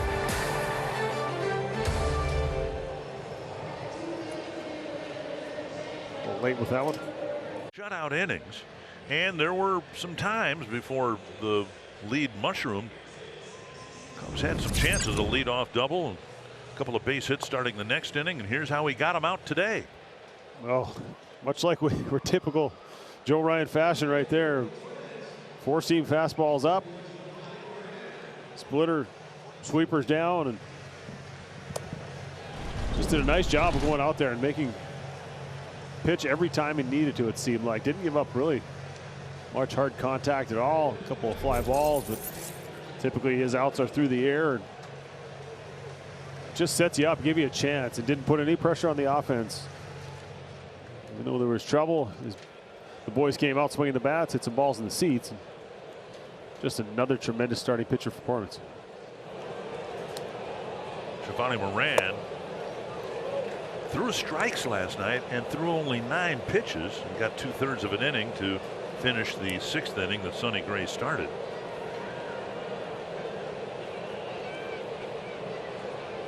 Getting ahead of Morel, 1 strike.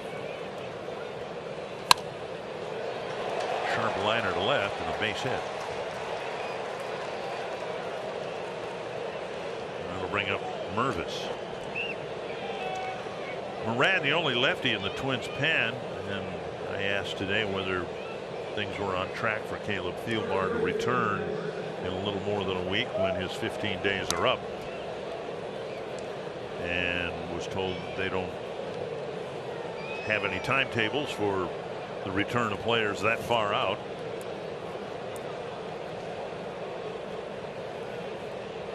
But I know Caleb will be welcome whenever he returns.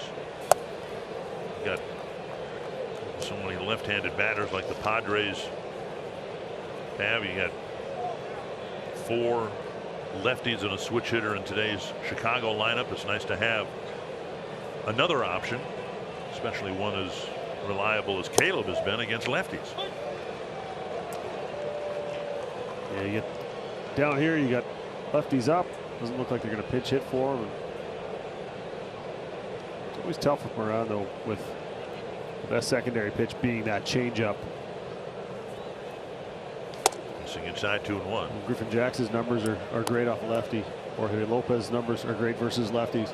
So you have options down there of right-handed pitchers to get left-handed hitters out, but you're right, the look that Thielbar gives you from the left side, different breaking balls, being able to throw that slow curveball in there, mix in the slider.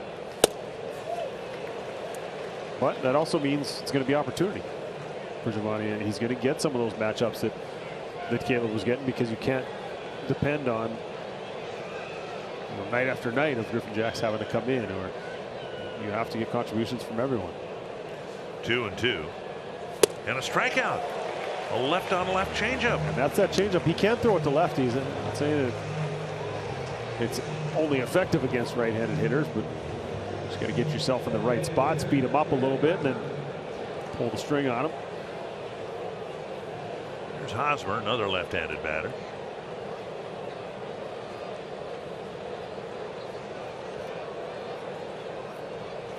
And Morel, the righty, he got the single, and then the bottom third of the Cub lineup has Mervis, Hosmer, Barnhart, all left-handed hitters. 1-0.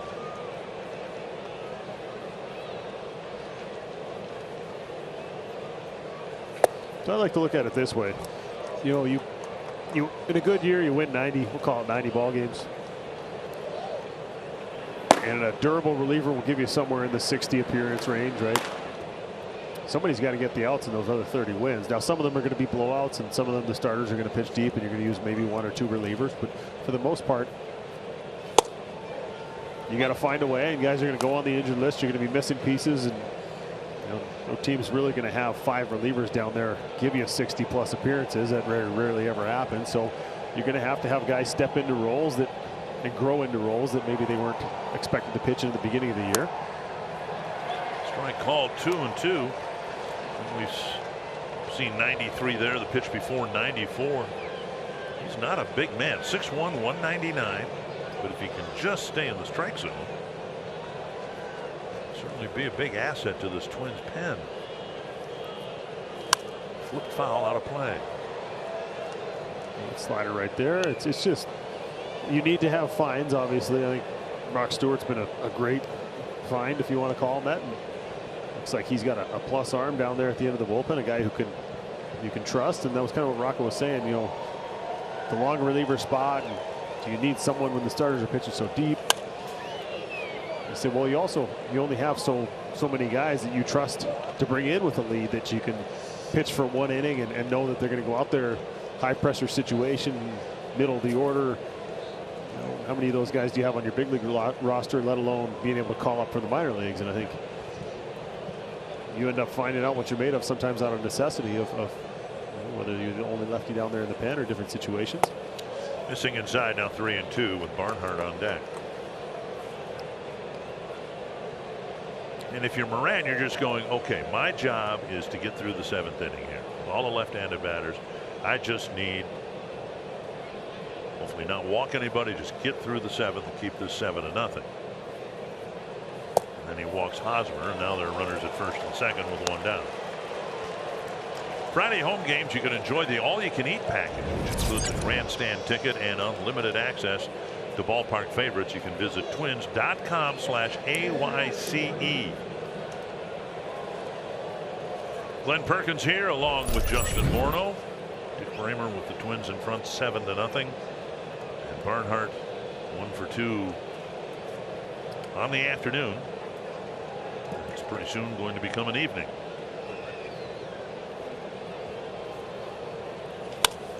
That's flipped to left and down for a hit.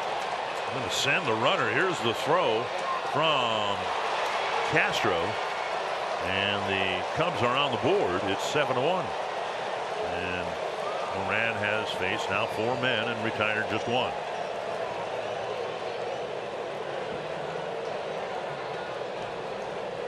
Back to the top of the order, and Madrigal.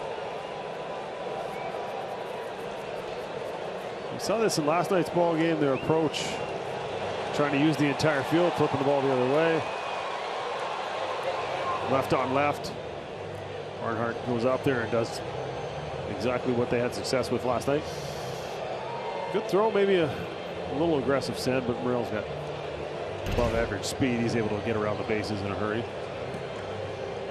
Cubs have had the leadoff man on 4 times in 7 innings, and they finally get that leadoff man to come around and score.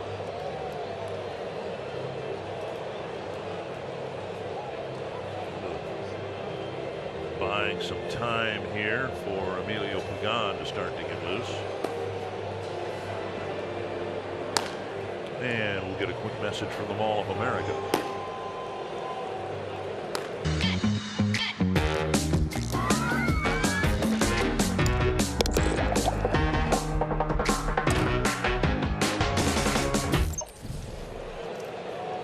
Moran will face a right-hander here, and then another one in Dansby Swanson. But in reality, if Madrigal reaches here, Moran's night might be done. Missing low. Ball 1.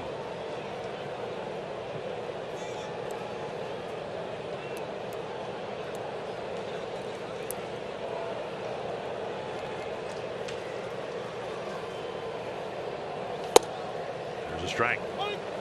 1-1.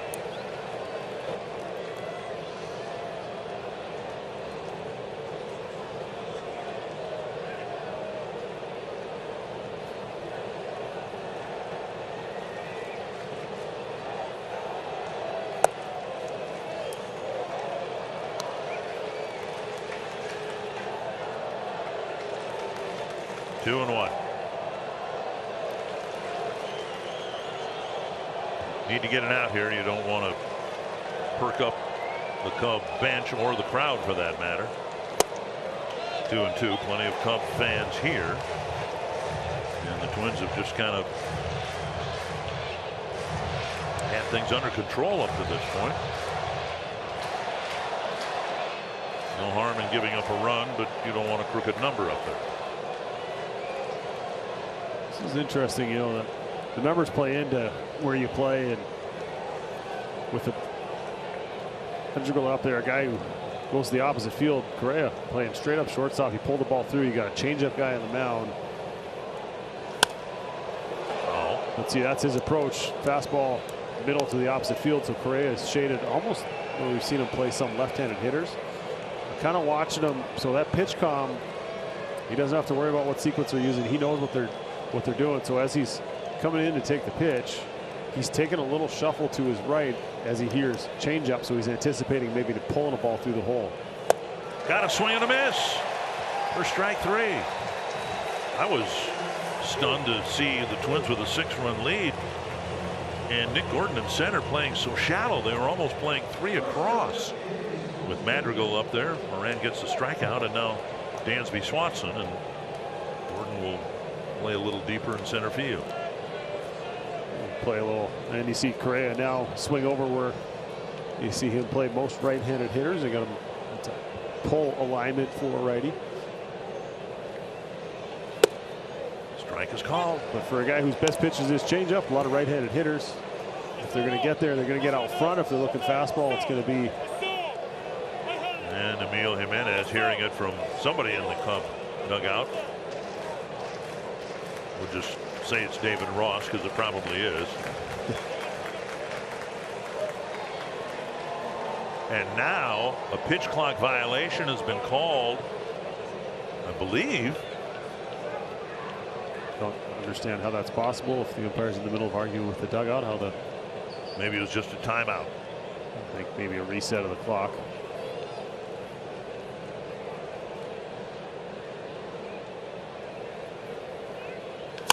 Grounder towards short. Correa digs it out. 1 for the Cubs, and that's it. Moran recovers after a wobbly inning. Couple of hits and a walk, just 1 run, and it's 7-1. Alex Kirilloff having a great day with 2 home runs and a double. We're 2 for 2 in the booth on this homestand. Just as we were rolling out of break, TC fired the t-shirt cannon up here, and Justin Morneau made a catch as I did a couple of games ago. Nice job, partner. That was awesome. Little glove saving a beauty right there. That's right. That's right. Not as good as his day, though. So Kirilloff will get a chance. No, he won't. He's been taken out of the game. It's going to be Solano who will hit here with Hughes, the lone lefty, coming into the ball game for the Cubs, and it'll be Solano hitting for Kirilloff. See, it doesn't hurt, does it? Not with a t-shirt. That's a foul ball. You know I'm diving out of the way. So Kirilloff will exit the game with 10 total bases, and Solano will lead things off in the 7th instead against the lefty.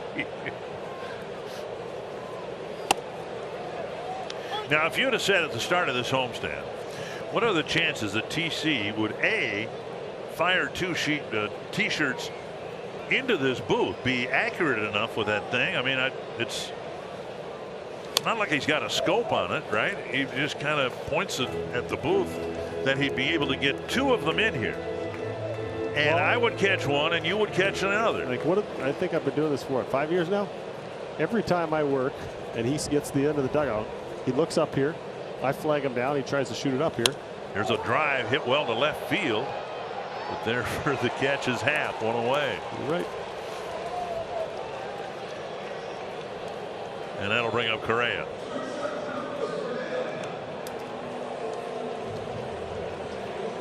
Correa's average down to 188. A year ago, he was on the injured list. He got off to a slow start last year, too, and was showing signs of snapping out of it. Then he got hit by a pitch and had to spend some time on the injured list. You may remember that's when the Twins called up Royce Lewis, and Lewis stepped in looking like he was ready to go to the All-Star game. And then Correa came back and started hitting, picked up right where he left off, and then Lewis ended up playing some out in the outfield, got hurt again. Mastrobuoni is the shortstop for the Cubs. 2-0 to Correa, and a foul to make it 2-1.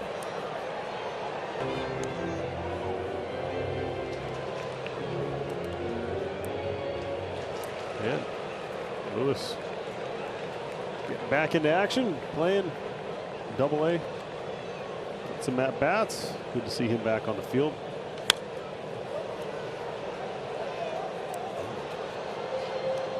You think we're going to have another Dan Hayes error right there in the press box? Sure looked like it.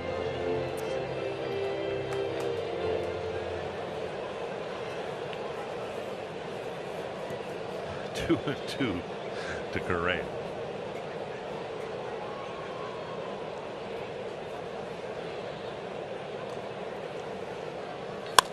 Drive left center field and deep. Back and gone. Correa joins the home run party. 5 for the Twins this afternoon at Target Field.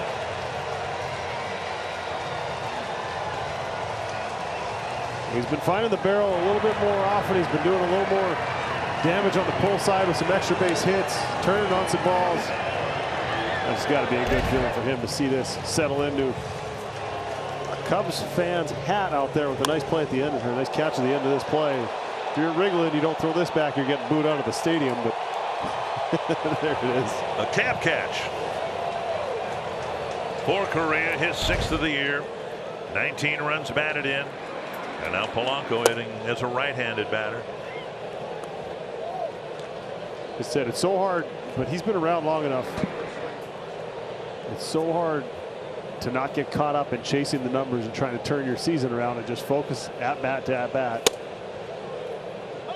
But he understands what it means. Good or bad, the last at bats don't matter. The only one that matters is the next one. But when you're in the middle of it, and you're trying to find your way out, and those numbers a little more respectable to where you want to see them, it can be difficult. Hot ground ball. Nice pickup by Madrigal. High throw, and Polanco is out. Tagged by Mervis as he went by. And you see those, and you're just glad nobody got hurt, apparently. Well, good effort by Polanco coming down the line. Looks like they took a look at it.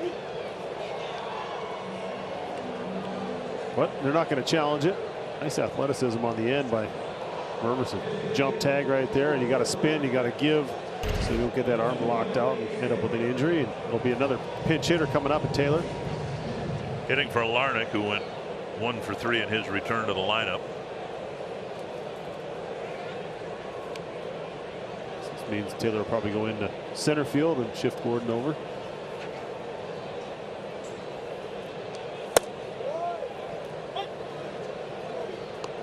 Twins need one more home run. I mean, this is a walleye opener, right?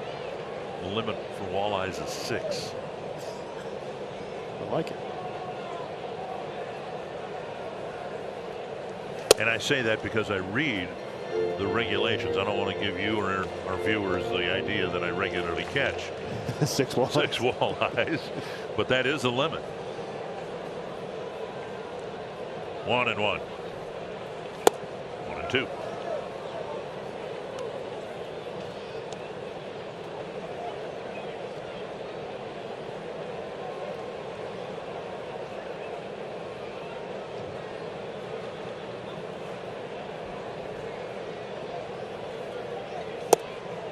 Just off the outside edge.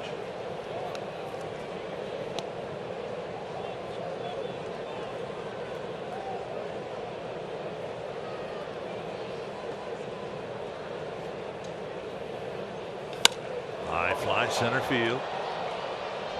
Bellinger ends the 7th inning. The Twins get in the bottom of the 7th what the Cubs got in the top. 1 run.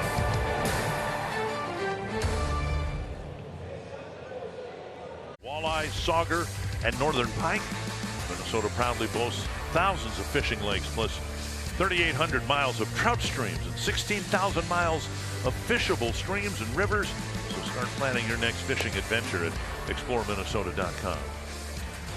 Now, you've lived here for a good many years, so I suspect you know this.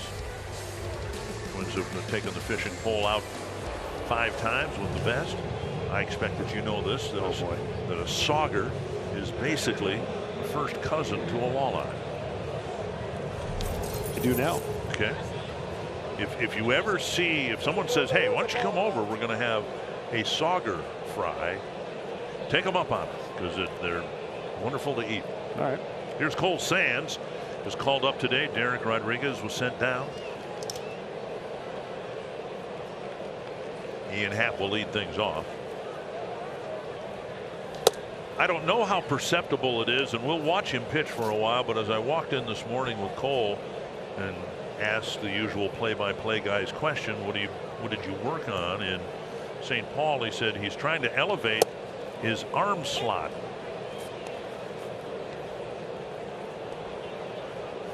And basically hoping that he might get more life on his pitches by throwing less low 3/4 and pitching from a higher arm slot. And I think he understood too. He was talking with somebody who doesn't fully comprehend what that might mean to pitches.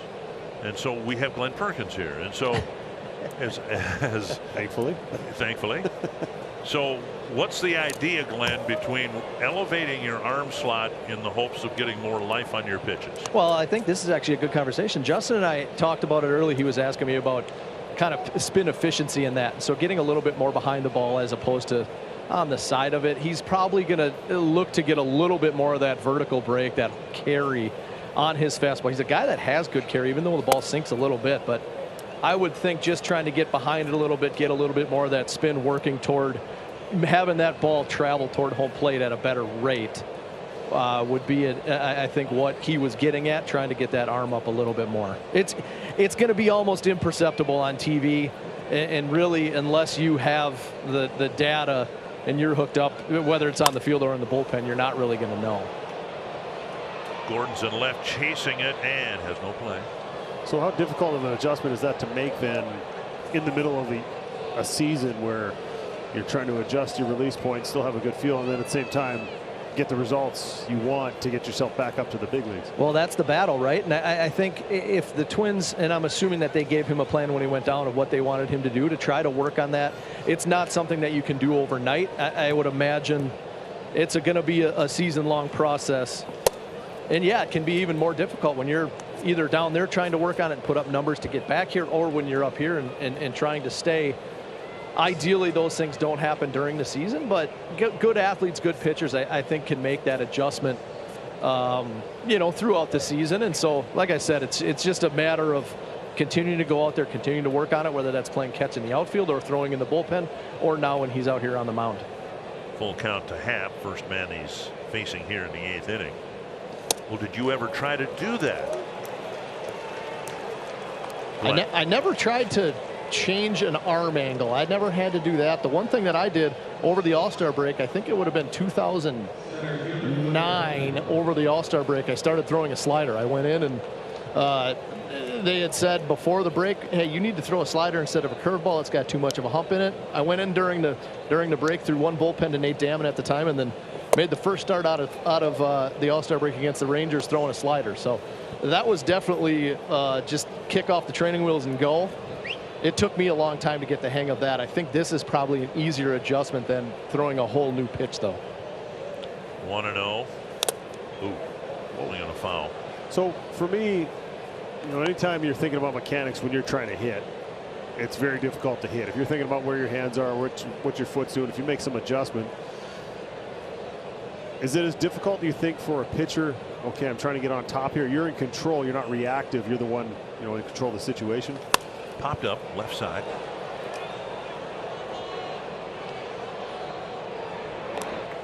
One away.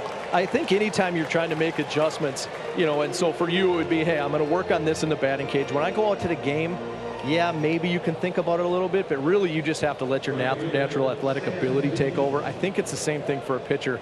Those are the kind of things you'll definitely work on in the bullpen. You'll be hooked up to TrackMan, Rapsodo, whatever they're using.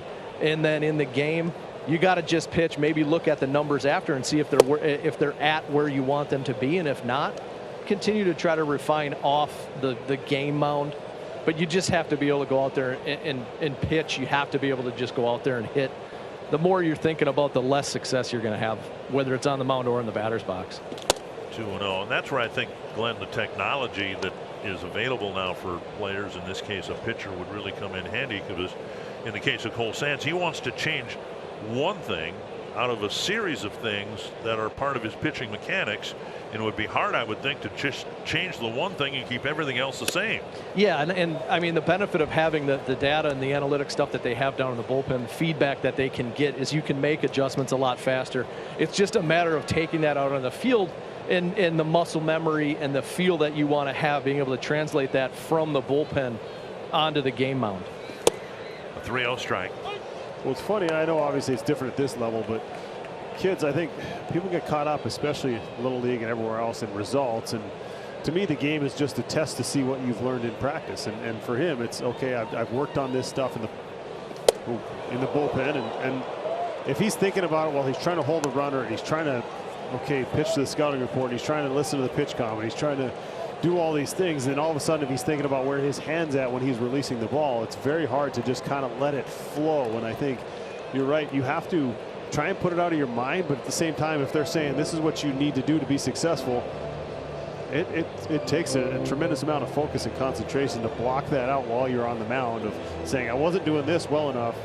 This is what's going to make me successful, but now don't think about it. Yeah, and when you try to guide it, when you try to guide that ball to home plate, it's not going to end up where you want it to go. And Cole Sands, a guy that's got good command, so I think here a little bit of erratic and a little wild. Yeah, maybe it's a matter of just needing to take a step back, trying to slow the game down, and just execute your pitch versus trying to do this little thing here. I got to let go of the ball there. That can be really, really difficult in competition. Trip to the mound. Sands struggling to throw strikes. It's a swing and a miss there. 17 pitches, 8 strikes. Morel with a sharp single to left, and he's scored the only Cub run so far back in the 7th inning. Strike 2 is called.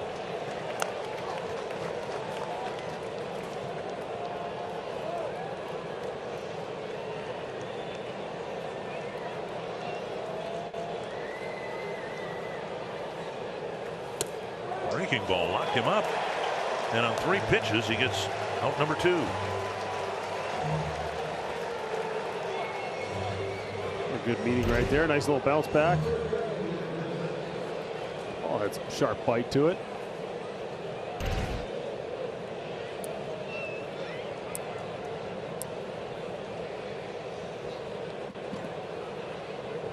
now Mervis. Just missed outside.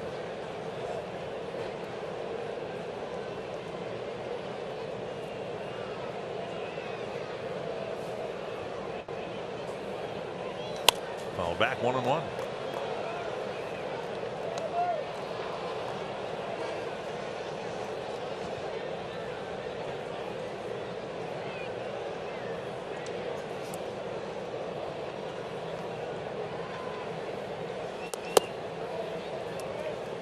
Two and one. Yeah, Michael A. Taylor out there in center with Gordon moving to left. And Willie Castro looks to be in right field. 3-1.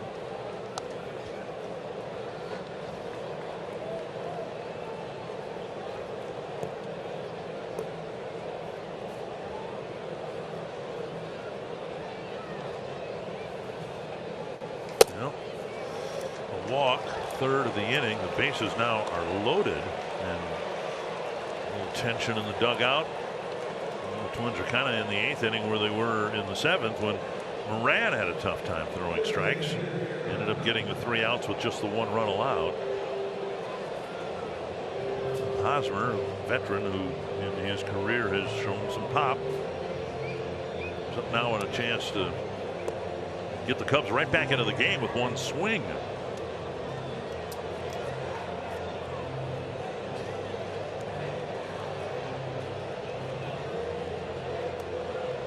This is interesting. From here, it looks like Sands is saying more to Pete Mackey than the other way around. I wonder if that's just more of a what do you want to throw here? What do you feel comfortable getting over the plate? Or maybe one day we'll have that mic'd up. I'm not sure. All of it is usually safe to put on TV, but.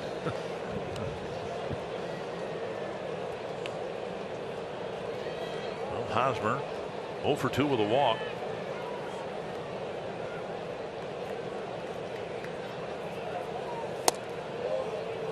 And Sands misses 1-0. 25 pitches, only 11 strikes.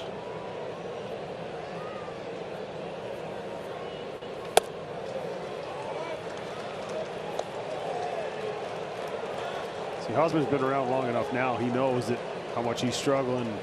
This is either a take or it's just one pitch, one spot that I can hit out of the ballpark. And the veteran hitter, less experienced pitcher on the mound. He was taken all the way. Caught the corner, called a strike.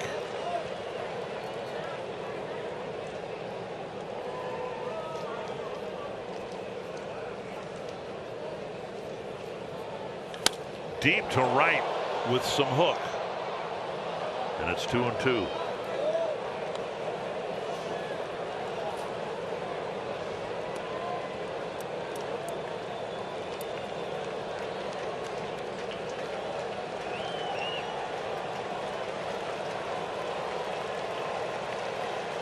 Juan Duran getting loose. Popped up, reached the seats the other way.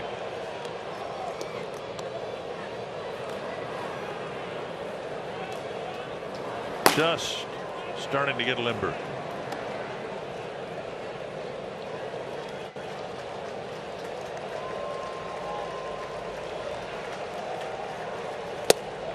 Got him looking. And Cole Sands dances into and out of the fire, and Hosmer has been ejected.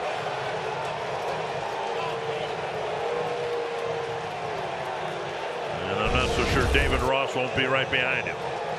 There he goes.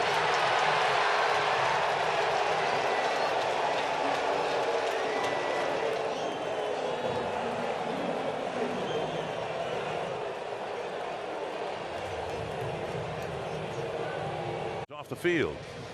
Yeah, a high changeup that came down, and maybe he saw Jeffers kind of pull that back down, but that ball was definitely in the strike zone. Hosmer almost immediately ejected. Then his manager comes out, David Ross, maybe to protect him a little bit, even though it was a little too late, and then he got his money's worth. I'm sure if you ask David Ross about it after the game, he'll say, well, that one at bat wasn't what cost us the game, or the strike zone wasn't what cost us the game, but sometimes you get caught up in the heat of the moment. And then crew chief Brian O'Nora had to come over and try to expedite Ross's departure from the field. Every run that the Twins have put on the board here today has come on a home run. Gordon's 0 for 3, and he takes strike 1. 5 home runs hit for the Twins. And last night they had just 4 hits. Brad Boxberger, veteran right-handed reliever, coming in. Gordon tried to fill out the Twins' limit. 2 strikes. It'll be Farmer and then Castro. And maybe a few more in the bottom of the 8th.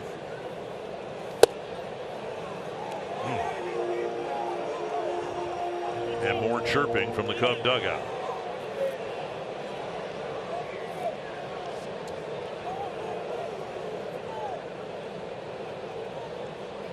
Andy Green, we think, is the acting manager. Flip to center, playable for Bellinger. 1 down.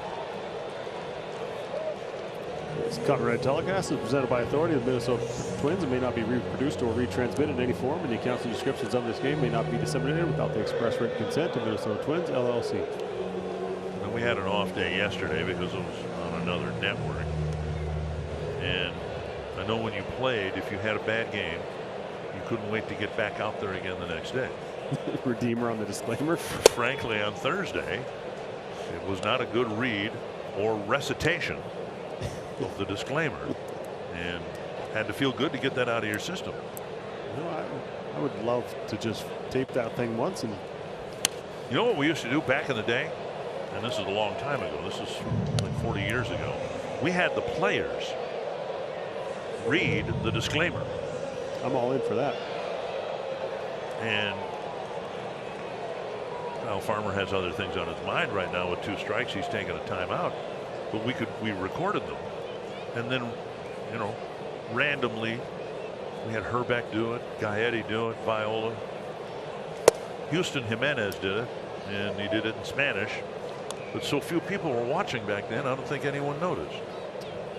Well, probably got that in the archive somewhere, don't we? I don't think there are any archives. I think I paid off whoever had the archives and purchased and destroyed all the tapes. Just so that you could hear me do that? Just so no one could hear me in the early years of my career. 2-2 to Farmer.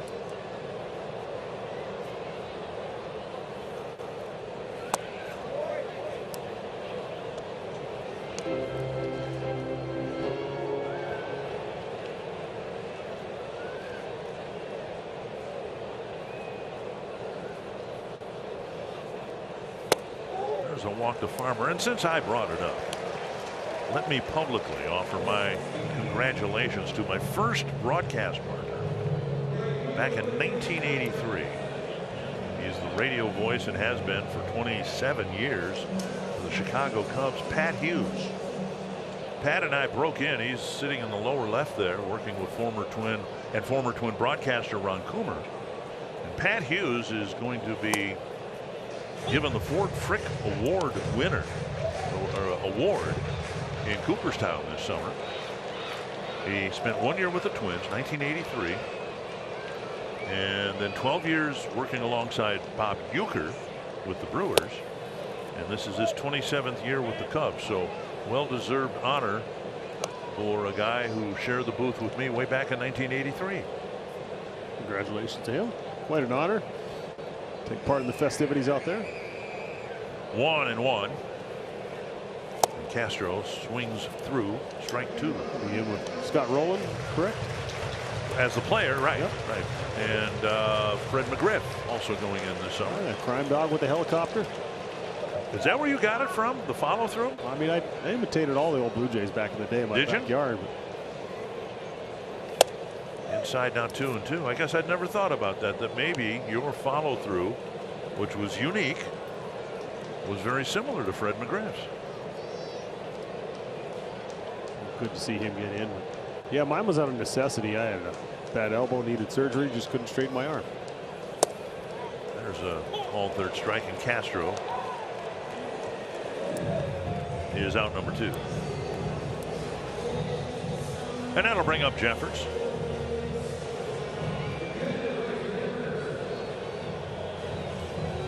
Jeffers has reached all 3 times. He walked and scored in the 3rd, hit by a pitch, caught stealing in the 4th, and then singled in the 6th. Now that's not polite to laugh. How else would you have scored that? What happened? It was more of the surprise tone in your voice. Well, he was trying to take advantage. Figured shot clock's winding down. Why not go off? He's going to the home. And he didn't go home. Got about halfway in a second and got caught out there, so it doesn't go down as a caught stealing. Well, when you have the lead, you can run the bases a little bit more aggressively, take some more chances. We saw 1st to 3rd with 2 outs, but on a ball to left field by Castro earlier. So why not? Hook foul. But it cost him another bat. We've seen that a lot, haven't we? And I don't know what it means, but he had a ball yesterday, might have cracked his bat 2 days ago. The one that almost cleared the wall. I thought it was a home run when he hit it, but it just kind of died out there. And must have hit it right off the end a little bit.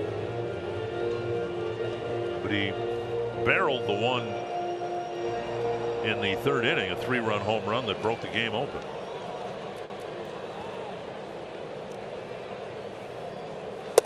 One and one.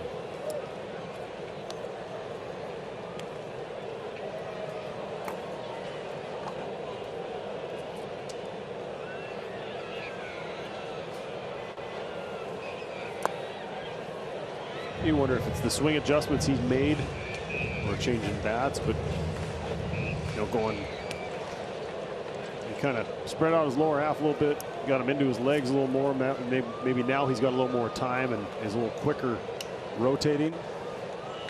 Hit hard to the right field corner, and that'll stay fair. It'll drive in at least 1.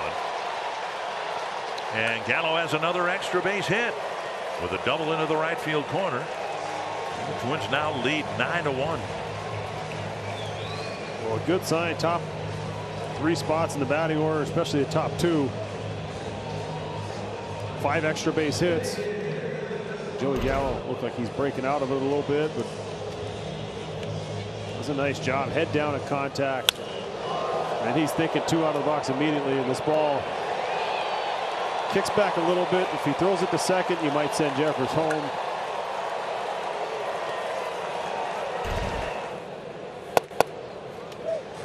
Ball 1. You said it. He's a guy that he'll go through his stretches where he'll strike out, but then he'll go through those stretches like we saw earlier in the year, like we're seeing now. When he gets the bat to it, he squares it up, and that ball just jumps. Hard hit percentage leads the league. He's a guy. He finds that barrel. He's strong. That ball, that launch angle. He's able to elevate the ball. Solano's second at bat as a designated hitter. Kirilloff with 2 home runs and a double, and Solano hit a liner to left his first time up.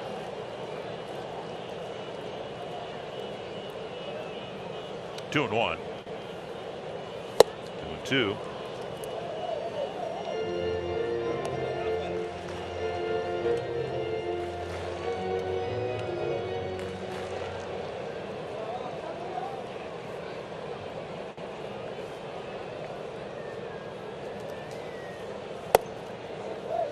Three and 2.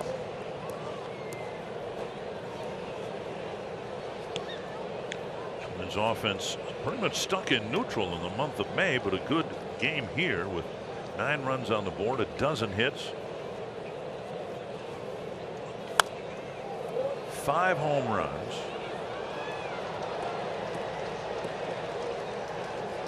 3 doubles.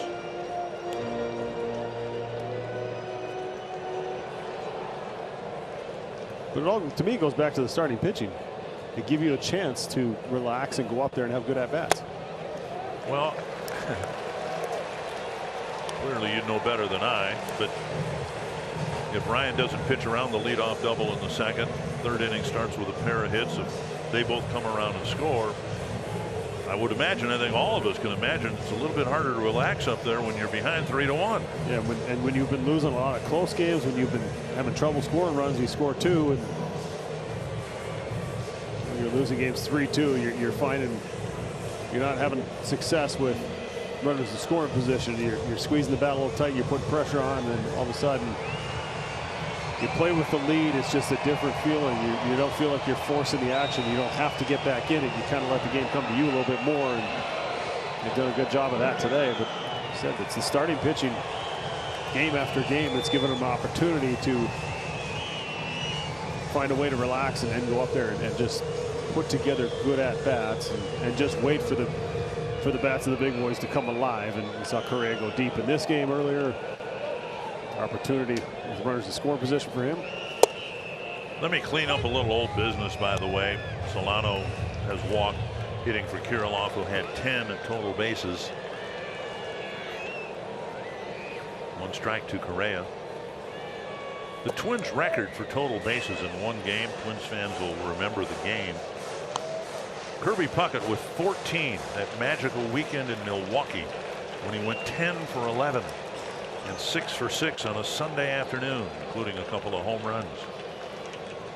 Fouled away. That's a lot of total bases on hits in one game. 2 home runs, 2 doubles, and 2 singles. That's why his number's up on the wall and he's in the Hall of Fame. 1-2 to Correa. Bases loaded and the ball chopped foul.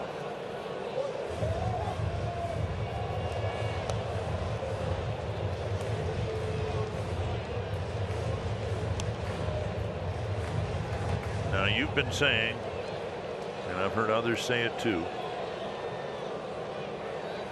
that one game can just loosen the collar for everybody. Twins are hoping this is that game. They got to run into Marcus Stroman tomorrow, and he's been pretty good. He's been for the Cubs what Joe Ryan's been for the Twins. That hits the bag.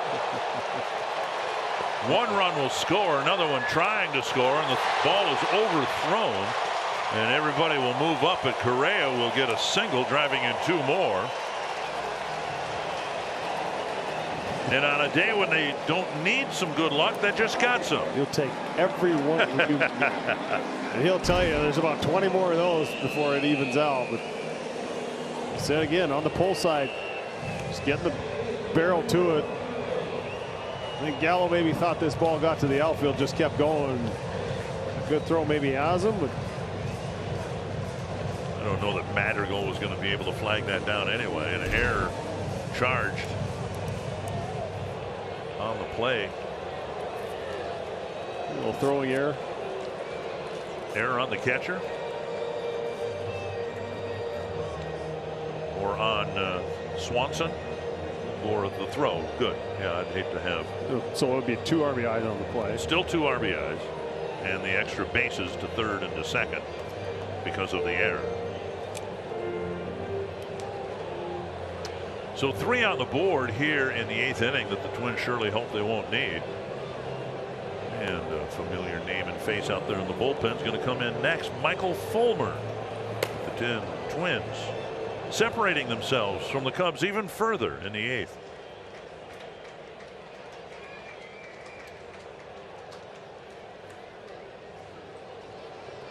Park and enjoy Legends Landing, the new all-inclusive section at Target Field. Tickets include all-inclusive food and beverage for the whole family and a great view of the game, plus be right around the corner from the TC Clubhouse playground. Get your tickets today at twins.com/Legends Landing. With all the injuries the Twins had last year, tried to patch holes wherever they could, and they did bring in Michael Fulmer, and he pitched fine for the Twins, but now finds himself with the Chicago Cubs. Yeah, one of those guys that made a positive impression, thought he might be back, found an opportunity with the Cubs, and ERA a little bit high with the rest of the numbers falling in line. Hits are okay, 16 and 16 1/3, 6 walks, a couple of home runs that I'm guessing Game with men on base. Here's Polanco. 2-run home run back in the 5th. You think of how the season ended for the Twins, but how aggressive they were in trying to patch those holes. Tyler Mahle coming over from the Reds. Jorge Lopez coming from the Orioles. Fulmer from the Tigers. They went after it and tried to supplement the roster and made some moves. Just too many injuries all added up. And I'll say this again just because the number is astounding. Last year, Fulmer was one of 38 pitchers the Twins used. At the start of the year, you only have a 40-man roster. A 40-man roster for that matter at the end of the year, but tapped up the line. So nearly a full 40-man roster worth of pitchers over the course of the year. It's just amazing. Yeah, it is incredible. And maybe incredible not in a good way. But a little better health this year, a little consistency. Swung on and missed, and Fulmer cleans up the 8th inning. Twins get 3 in the inning that they hope they won't need.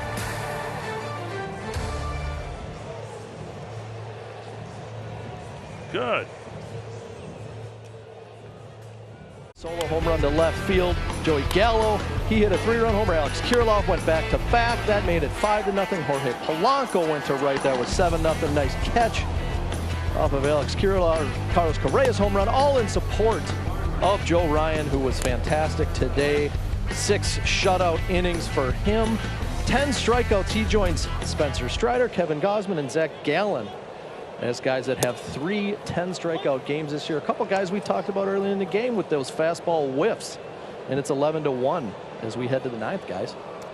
Thank you, sir. Sands out there again. Barnhart, the first batter he'll face. Strike 1 and now strike 2.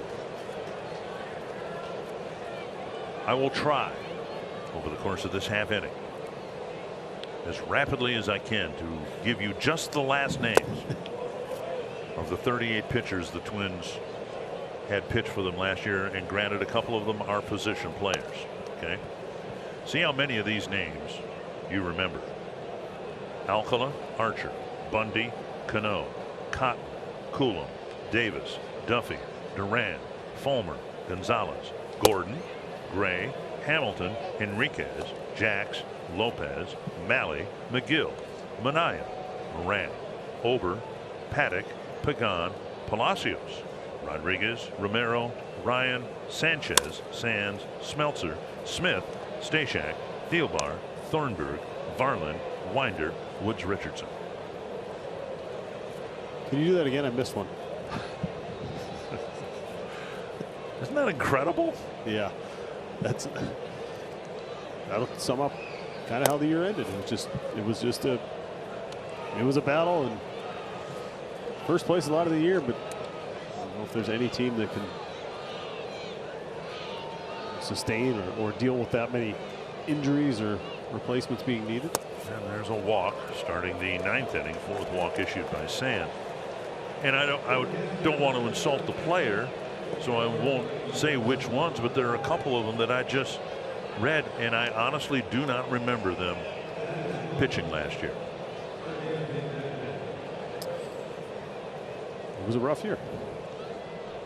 Leadoff walk in the 9th, and that's how Sands' 8th inning started. Chopper towards short. 1. It's Castro at short, by the way, and they get the lead runner.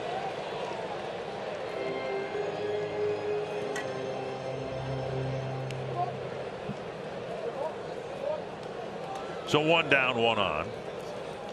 That's the kind of at-bat that'll drive you crazy as a manager or as a hitting coach. Guys walked 4 in his 1+ inning, and then you go up there and top the first pitch. Mastrobuoni hitting. I get it. It's hard to focus in an 11-1 game, but kind of year that those at-bats right there that add up at the end can turn a 250 year into a 270 year or a 250 year into a 220 year. Ball one, ball two.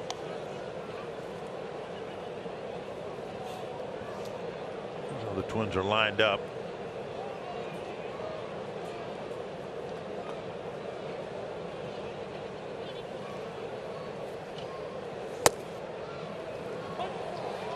Strike called.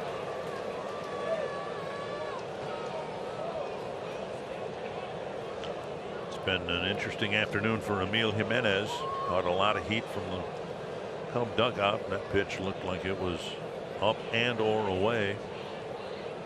2-1. Skied. Short left. Gordon with the catch.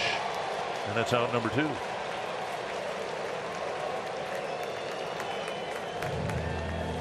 Then that'll bring up Ian Happ. Got a 1 o'clock game tomorrow. Pre-game at 12:30. We're pretty confident everything will be on time tomorrow, and the Twins will try to continue the pattern that put them in first place in the first place. Just win series, particularly at home. Only lost 1 series here at Target Field. Tigers lost this afternoon. Angels are ahead of Cleveland. The Twins started the day with a 3-game lead over Detroit. 1 out away from making that 4, and depending on what happens with the Guardians, Twins might gain some of that separation they're looking for in the American League Central standings. 1-1 to Happ.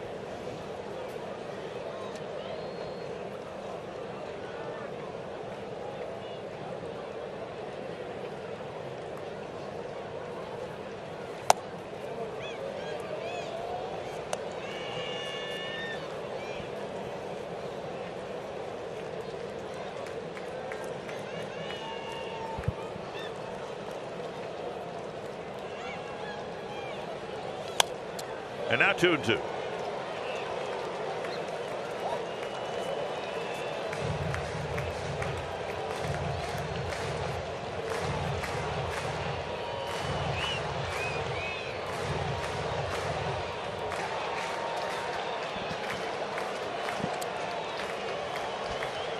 Sands trying to wrap things up with his 47th pitch.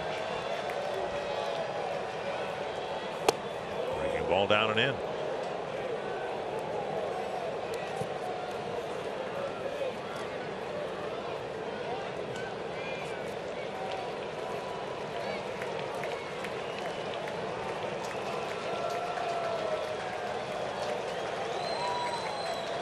And Happ takes a timeout.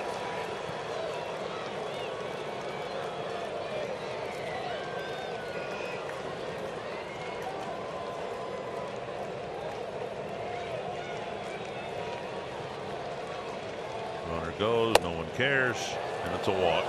5 walks issued by Cole Sands. And Bellinger will come to the plate. Just a frustrating feeling, I'm sure. You hear the frustration from the fans, but the last thing he knows he could be doing in this situation is walking guys. And I think, much like we talk about the hitters, trying harder, and it has that reverse effect. It's like he's out there going, I just want to throw it over. I just need to throw strikes, and get caught up in the results instead of pick that spot, hit that spot, and just go after it. And it's frustrating for him, and more frustrating for him than it is for anyone who's at home watching. Strike percentage of 45, which, especially in the heels of Joe Ryan's 6 innings when he threw, what today, 74-75% strikes. But it's hard to compare a rough outing against one of the best starters in the American League. It's setting the bar pretty high, but yes, he knows he needs to be better. Strike is called, and it's 1-2 with Jeffers bluffing a throw to second base.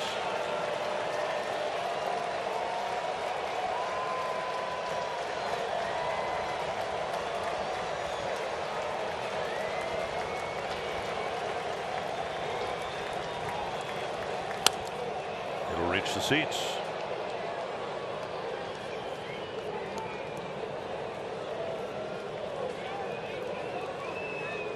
Twins took 2 out of 3 from the Padres. Now the Cubs, another National League team, the Dodgers up next on the road. And the Twins play the Angels, and another National League team in the next homestand. The Giants come to town. Checked his swing. Nope. 2-2.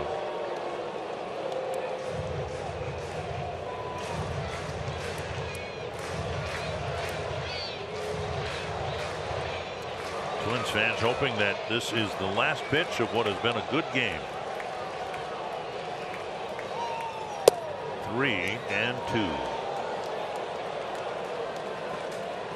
If Bellinger reaches, Suzuki will hit. No activity in the Twins pen. 10-run lead. Sands, regardless of how ugly the numbers might get, he's going to be asked to finish this off. Driven to right. And that's the end of it. Sands gives up 5 walks, but no runs. And after a frustrating loss last night, the Twins respond with a very gratifying win and maybe a glimpse of things to come. Yeah, real good sign. Bats breaking out. Another strong starting pitcher performance. All around a good win and a chance to win the series tomorrow. Head out on the road.